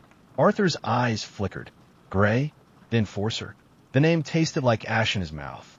"Exactly," Evelyn said. "If anyone knows the broker's secrets, it's him. And if anyone can get close, it's Gray. But he's dangerous, loyal only to power and survival." Her voice was strained. Arthur rubbed his temples. "We need to find him before they do. A desperate thought, a last resort." Margaret looked at Evelyn. "Can you reach him?" Evelyn nodded slowly. "I have a way, but it's risky." Her gaze was unwavering, yet filled with grim understanding. Arthur's expression hardened. "At this point, risk is all we have." There was no other path. The day slipped away as they made preparations. Margaret contacted Daniel Cross to arrange a secure meeting, one where the story could be revealed, evidence passed safely, and the public warned without tipping off their enemies. Arthur called an old contact, someone with a foot in the shadows but a heart somewhere beneath. He needed a way to find Gray. As dusk fell, the city transformed. Neon lights flickering to life, the hum of nightlife mixing with a lingering tension in the air.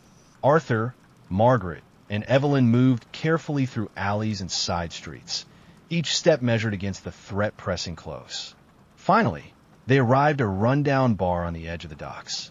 The kind of place where secrets changed hands and violence waited just beneath the surface. The air inside was stale, thick with smoke and desperation. Evelyn led the way inside, eyes scanning the room. At the far end, a tall figure sat alone, shoulders broad, face obscured beneath the hood of a leather jacket. "Gray," Evelyn said softly. Her voice was barely audible. Arthur swallowed hard. The man's reputation was well earned, ruthless, calculating, and feared. Yet, if there was a chance to bring down the broker, he was it. Margaret whispered, "We have to be careful." Her hand trembled slightly. They approached cautiously.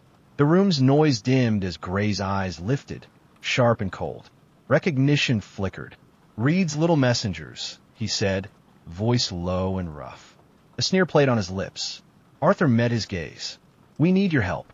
There's a chance to end this. The broker's empire, his hold on this city."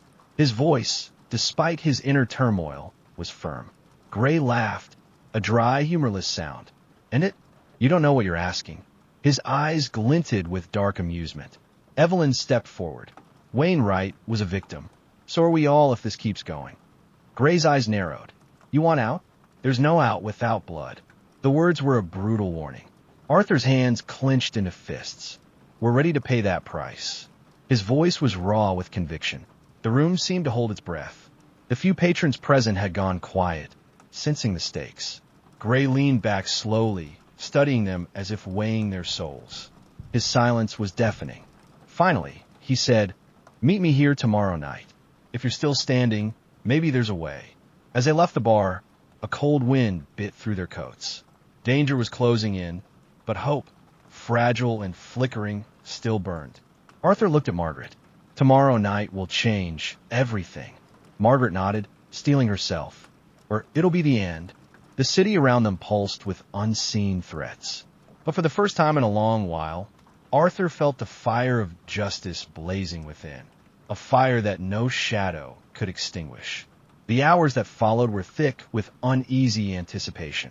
Arthur returned to his small room at the care home, the cane tapping softly on the worn floorboards as he moved to the window. Outside, the city's pulse carried on, unaware, indifferent, while inside, the weight of what was to come pressed heavier with each passing moment. Margaret sat at the cluttered desk, her fingers trembling slightly as she organized files and photos, her mind racing through contingencies and backup plans. "We need to be ready for anything," she murmured without looking up. "If Gray decides to betray the broker, it'll spark a war." Arthur nodded but didn't speak. His mind replayed Gray's words over and over. No out without blood. It wasn't a threat. It was a promise. The night stretched long. Messages from Evelyn brought whispers of movement. Unmarked cars, shadows flitting near Evelyn's contacts, ominous signs that the broker's men were mobilizing. They weren't just watching. They were preparing to strike. Margaret's phone buzzed again. Another warning. "We need to get this evidence somewhere safe," she said, her voice edged with urgency. "Daniel Cross can't just publish it outright. Not until we've ensured our security." Arthur's gaze fell on the cane, resting near the chair. Decades of detective work taught him one truth. Evidence without protection was just a target. "We'll need safe houses," he said finally. "People we trust. And we'll need to keep moving. Staying in one place too long is a death sentence." Margaret glanced up, concern shadowing her eyes. "We don't have many allies left." "Then we make them," Arthur replied grimly. The plan began to take shape, a network of safe locations, trusted contacts, and encrypted communication. Evelyn's contacts offered a lifeline, and Daniel's experience with hostile investigations made him invaluable. But even as they prepared, the danger inched closer. The next evening arrived, heavy and suffocating. The rain returned, a relentless drizzle washing the city's grime, but doing nothing to cleanse its sins. Arthur, Margaret, and Evelyn met again at the bar near the docks, the air thick with tension. Gray sat alone, as promised, a cigarette smoldering between his fingers. His presence filled the corner of the bar with a quiet menace. Arthur took a steadying breath. "We're here." Gray exhaled a thin plume of smoke. "You want to bring down the broker, but you don't know what that means." His eyes held a dark knowing. Margaret stepped forward. "We know there will be consequences, but this corruption has to end." Gray's eyes narrowed. Wainwright tried the same. Look where it got him. Arthur's jaw tightened. "We've seen enough death already." His voice was tight with suppressed anger. Gray studied them, then reached into his jacket, pulling out a small flash drive. "This contains files I kept, proof of deals, betrayals, and those who pull the strings. It's not everything, but it's a start. He tossed it onto the table. It slid with a soft click. Margaret accepted the drive carefully, her hands steady despite the adrenaline coursing through her veins. It felt impossibly heavy. Gray leaned in. If you want to survive this, you'll need more than proof. You'll need allies who can protect you when the storm breaks. Arthur nodded slowly. We got a reporter, and Evelyn's network. But what about you? What's your stake in all this?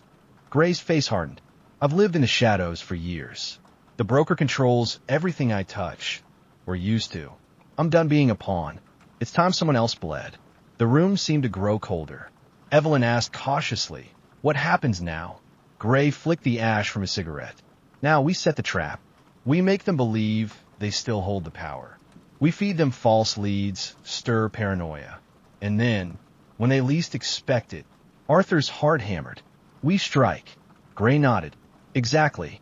But it won't be clean. Blood will spill. Innocents will be caught in the crossfire. Margaret swallowed hard. We have no choice. The three of them spent hours planning, each word weighed and measured. They mapped out a strategy to release the evidence through Daniel's media contacts, timing it to maximize impact while minimizing risk. They coordinated with Evelyn's network to monitor the broker's movements and protect key witnesses. And they arranged safe houses, escape routes, and emergency signals. As dawn broke, the city seemed to hold its breath. Arthur stepped outside for a moment, the cold air stinging his lungs. He glanced up at the gray sky, then back to the dim streets. The city was a beast with many heads, corrupt, dangerous, and deeply wounded. But he felt something he hadn't in years. Hope. Hope that truth could still win.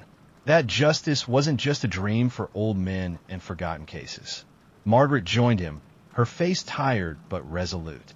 Whatever happens, we face it together, she said. Arthur smiled faintly. Together. Behind them, the city's dark heart pulsed, waiting, watching, as the final act approached. The first rays of sunlight pierced the heavy clouds as Arthur returned to the care home, the cane tapping a slow, measured rhythm against the cracked floor.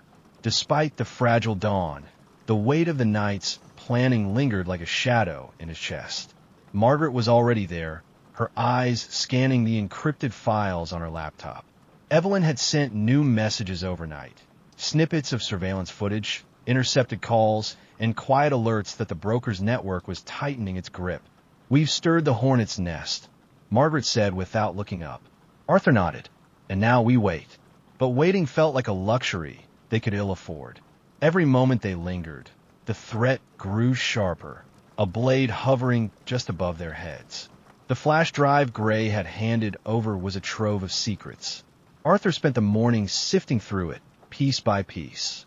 Names, dates, financial transactions, threats buried beneath layers of false paperwork. It was a blueprint of the city's corruption, a poisonous vine wrapped around every institution meant to protect the people. By afternoon, Daniel Cross had joined them, a wiry man with sharp eyes and an unwavering resolve.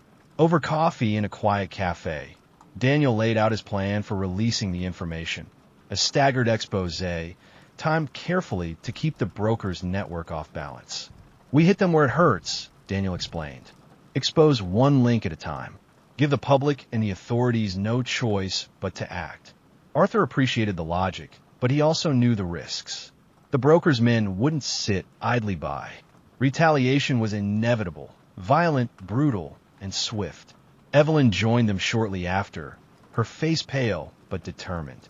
They know we're moving, she said. Last night, my place was bugged again. Someone's been following me. Margaret clenched her fists. We can't let fear stop us now. Arthur's thoughts drifted to the many lives lost along this path. Wainwright, the anonymous witnesses, and all those crushed under the weight of silence. He swore silently they would not be forgotten. That evening, as the city's lights flickered on in the streets filled with restless souls, the group gathered at a safe house on the outskirts. It was a modest place, a small, nondescript house surrounded by thick trees and guarded by Evelyn's trusted allies. Inside, the mood was tense, but focused. Maps and documents covered every surface, and encrypted phones buzzed intermittently with updates. Arthur looked at the faces around the table. Margaret, Evelyn, Daniel, Gray, a disparate group united by a single goal. "This is it," Arthur said, voice low but resolute. "Tomorrow we begin." Gray nodded, lighting a cigarette. "The broker won't see it coming, but when the dust settles, someone has to pick up the pieces." Margaret's gaze hardened. "We will." Plans finalized, they reviewed contingencies. Escape routes, emergency contacts, safe locations. Every detail mattered. But just as the meeting was winding down, a sharp knock at the door shattered the fragile calm. Arthur's hand instinctively moved to his cane as Margaret whispered, "Stay alert." Evelyn moved cautiously to the door, peering through the peephole. "It's a courier," she said, opening the door slightly. A small package was slid inside, along with a folded note. Margaret unfolded the note carefully. The message was chilling. "Stop now, or lose everything." Silence fell. Daniel clenched his jaw. "They're trying to scare us off." Arthur's eyes narrowed. "It's a warning."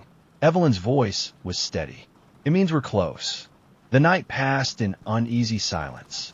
Sleep was a distant memory, as everyone prepared for the coming storm. At dawn, Arthur stood outside once more, watching the city awaken.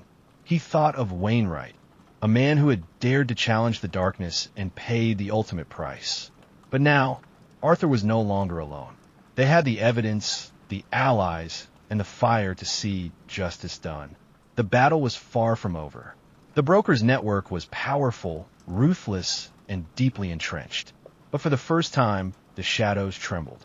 Arthur touched the cane lightly, feeling the pulse of years of experience and hard-won wisdom. No matter the cost, the truth would be revealed, and he was ready to fight. Chapter 10, Reckoning. The city was shrouded in a heavy, gray mist when Arthur and the team gathered before dawn. The air was thick with anticipation, every breath sharp with cold and resolve. They had rehearsed the plan countless times, but Arthur knew that no amount of preparation could shield them from the unknown. Margaret checked the encrypted files one last time on her tablet, her fingers steady despite the pounding of her heart. Evelyn adjusted the straps on her backpack, making sure the recording devices and cameras were secure. Daniel's eyes flicked nervously to the street outside, where the faint hum of early traffic suggested the city's pulse was slow but awakening. Gray, ever the shadow, stood apart, his face unreadable beneath the brim of his hat. His presence was a reminder of the danger lurking just beyond the fragile veil of normality. Arthur steadied himself, gripping the handle of his cane. The familiar weight grounded him, a symbol of both his age and the resilience that had carried him through decades of investigation. "We move fast," Arthur said quietly, voice steady despite the tension. "Our goal is to get inside, secure the evidence, and get out before they even know we were here." Evelyn nodded. "There's a meeting tonight. The broker and key members of the council will be at the same location. If we're right, this is our chance to catch them red-handed." Daniel frowned. "Security will be tight. We'll need distraction, precision, and luck." Arthur allowed a thin smile. "We've never had much luck, but we have determination." As the team split into their roles, Arthur took a deep breath and led the way toward the edge of the city's industrial sector. The warehouse district loomed ahead, cold, silent, and ominous under the dull morning sky. They parked a few blocks away and approached on foot, slipping through back alleys and side streets. Every shadow seemed alive, every rustle a warning.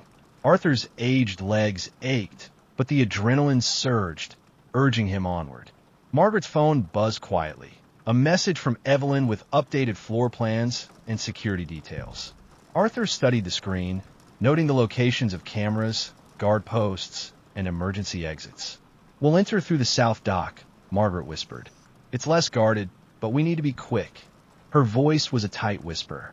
The warehouse was a hulking structure, its steel frame silhouetted against the sky like a giant sentinel.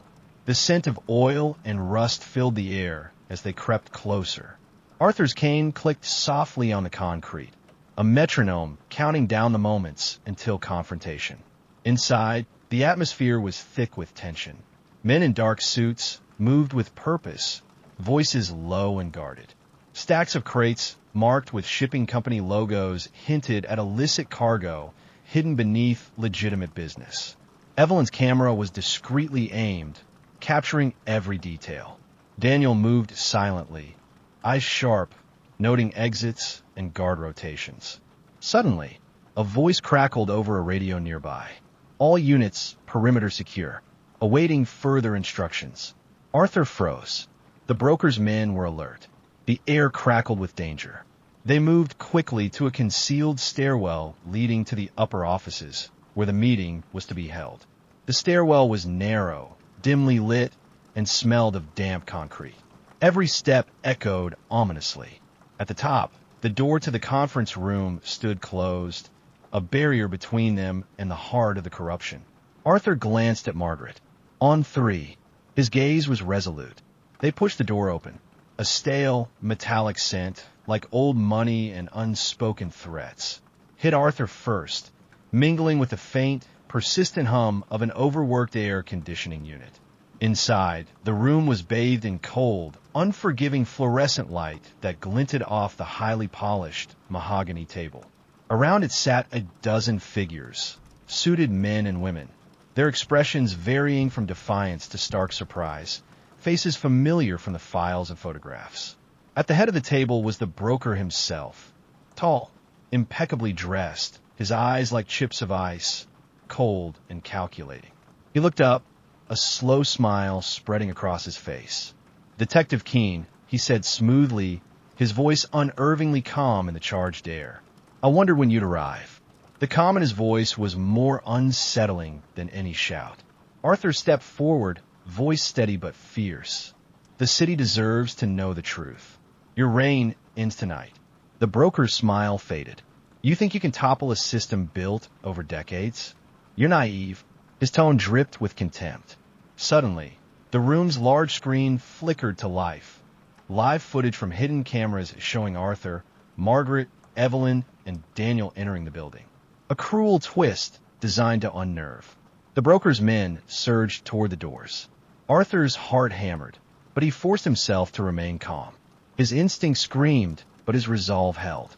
"We have what we need," Arthur said, "and the public will hear it. No more hiding." Margaret activated her phone, broadcasting the meeting live to Daniel, who was already uploading it to secure servers.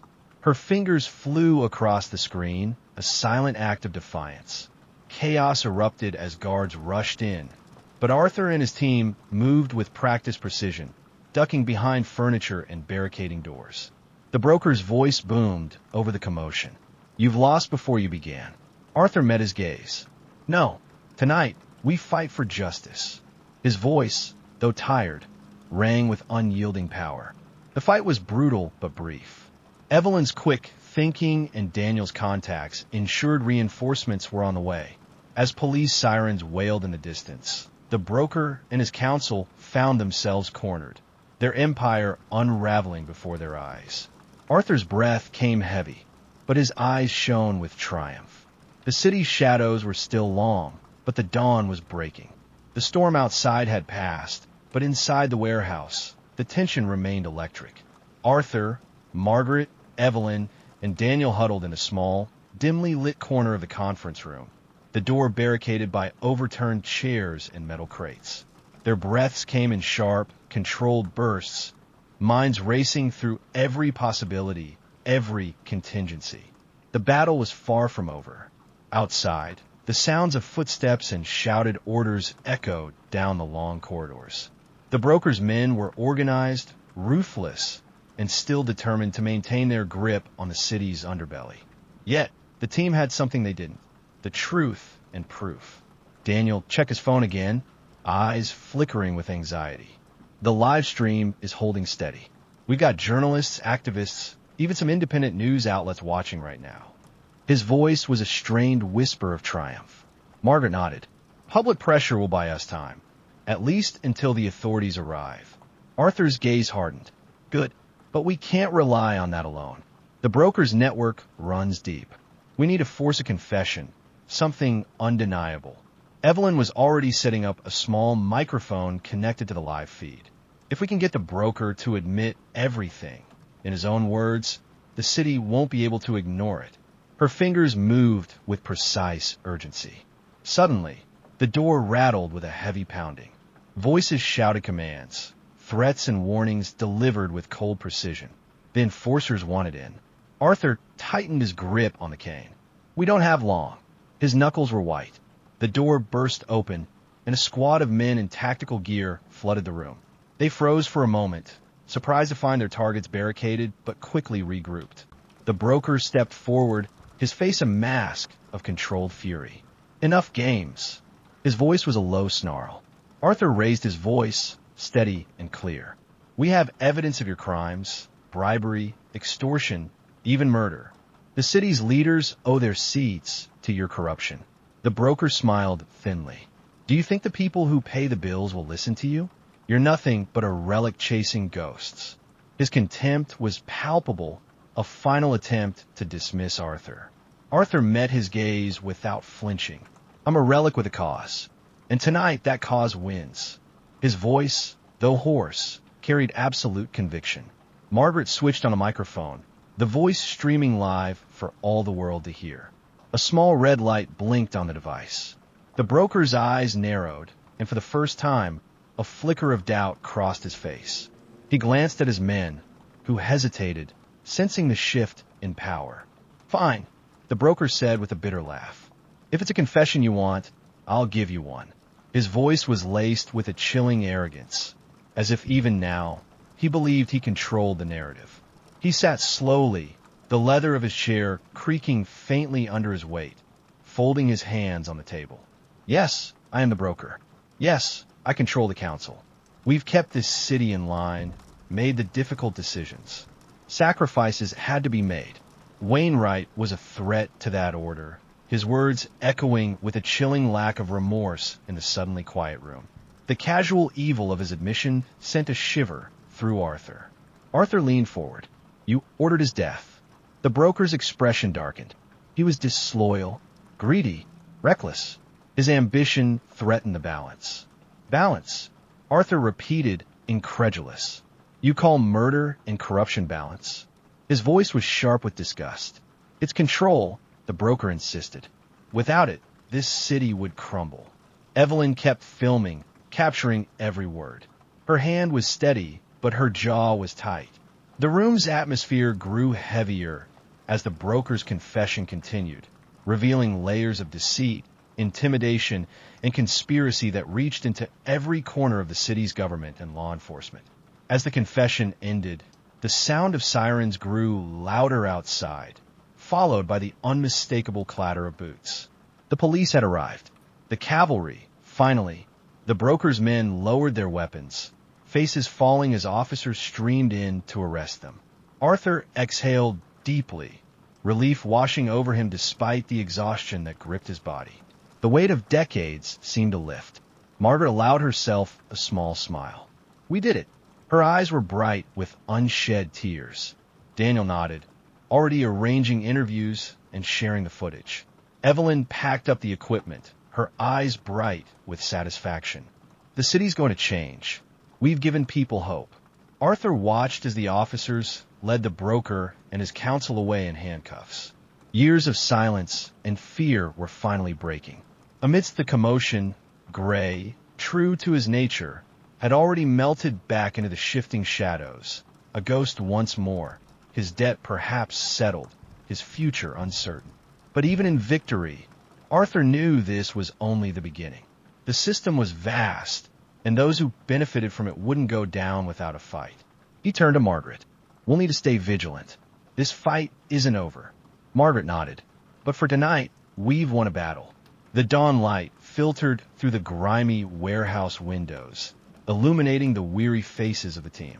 Arthur felt a quiet peace settle over him, a moment to honor the past, to recognize the long road traveled, and to look ahead to a future reclaimed. The city outside was waking up, unaware that in one dark corner, justice had just been served. The following days were a blur of chaos and cautious optimism.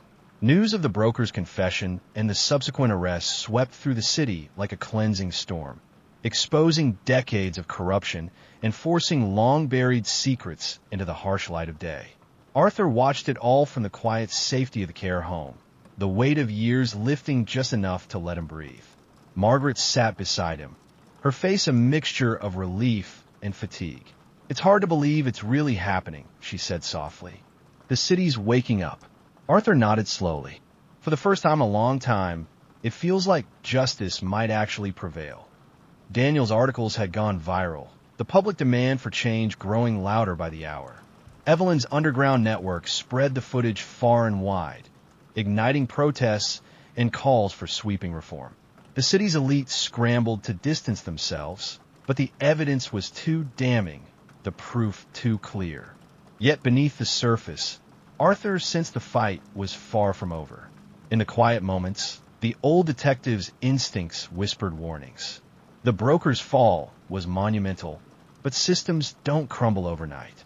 New players would emerge, shadows would shift, and the delicate balance might yet tip back toward darkness.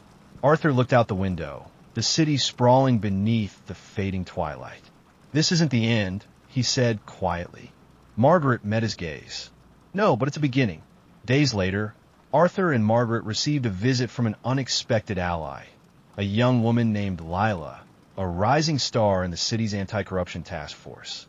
She was sharp, determined, and had been quietly working behind the scenes to dismantle the networks the team had exposed. "I've been following your work," Lila said, shaking Arthur's hand firmly. "Your courage lit a fire that couldn't be ignored." Arthur smiled, a flicker of pride sparking inside. It was a team effort. Lila pulled out a folder thick with documents. "We've got ongoing investigations, leads that need attention." The council was just one piece of a larger puzzle. Margaret leaned in. "We want to help." Lila's eyes softened. "We need people like you, with experience, with knowledge of the old ways and the new. Together, we can rebuild." The partnership felt right. Arthur, Margaret, Evelyn, Daniel, and now Lila. A coalition bound by a shared vision of a city cleansed of shadows. As the months passed, progress was slow but steady. Corrupt officials were held accountable, policies changed, and trust tentatively restored. The scars of the past remained, but so did the hope for a better future. Arthur found himself walking the city streets again, cane tapping a steady rhythm on the pavement. The fog still lingered in the early mornings, but the air carried a new promise of justice, of transparency, of resilience. One evening, as the sun set in a blaze of amber and gold, Arthur stood on a rooftop overlooking the skyline. Margaret joined him, handing over a cup of tea. "To the fight ahead," she said. Arthur smiled, eyes tracing the horizon. "To the truth." The city whispered its secrets around them, but this time, the shadows held less fear. They held stories of courage, of persistence, and above all, of justice reclaimed. Arthur turned to Margaret. "Thank you for standing by me." She squeezed his hand gently. "Always." As darkness fell, the two figures remained silhouetted against the glowing skyline. A detective and his steadfast partner, guardians of truth in a city that would never stop fighting. The case was closed, but the story of the city, of its people, and of the endless battle between light and shadow would continue. And Arthur was ready for whatever came next. If you enjoyed this story, feel free to like, share, and subscribe for more. New mysteries arrive regularly. Until next time, sleep well.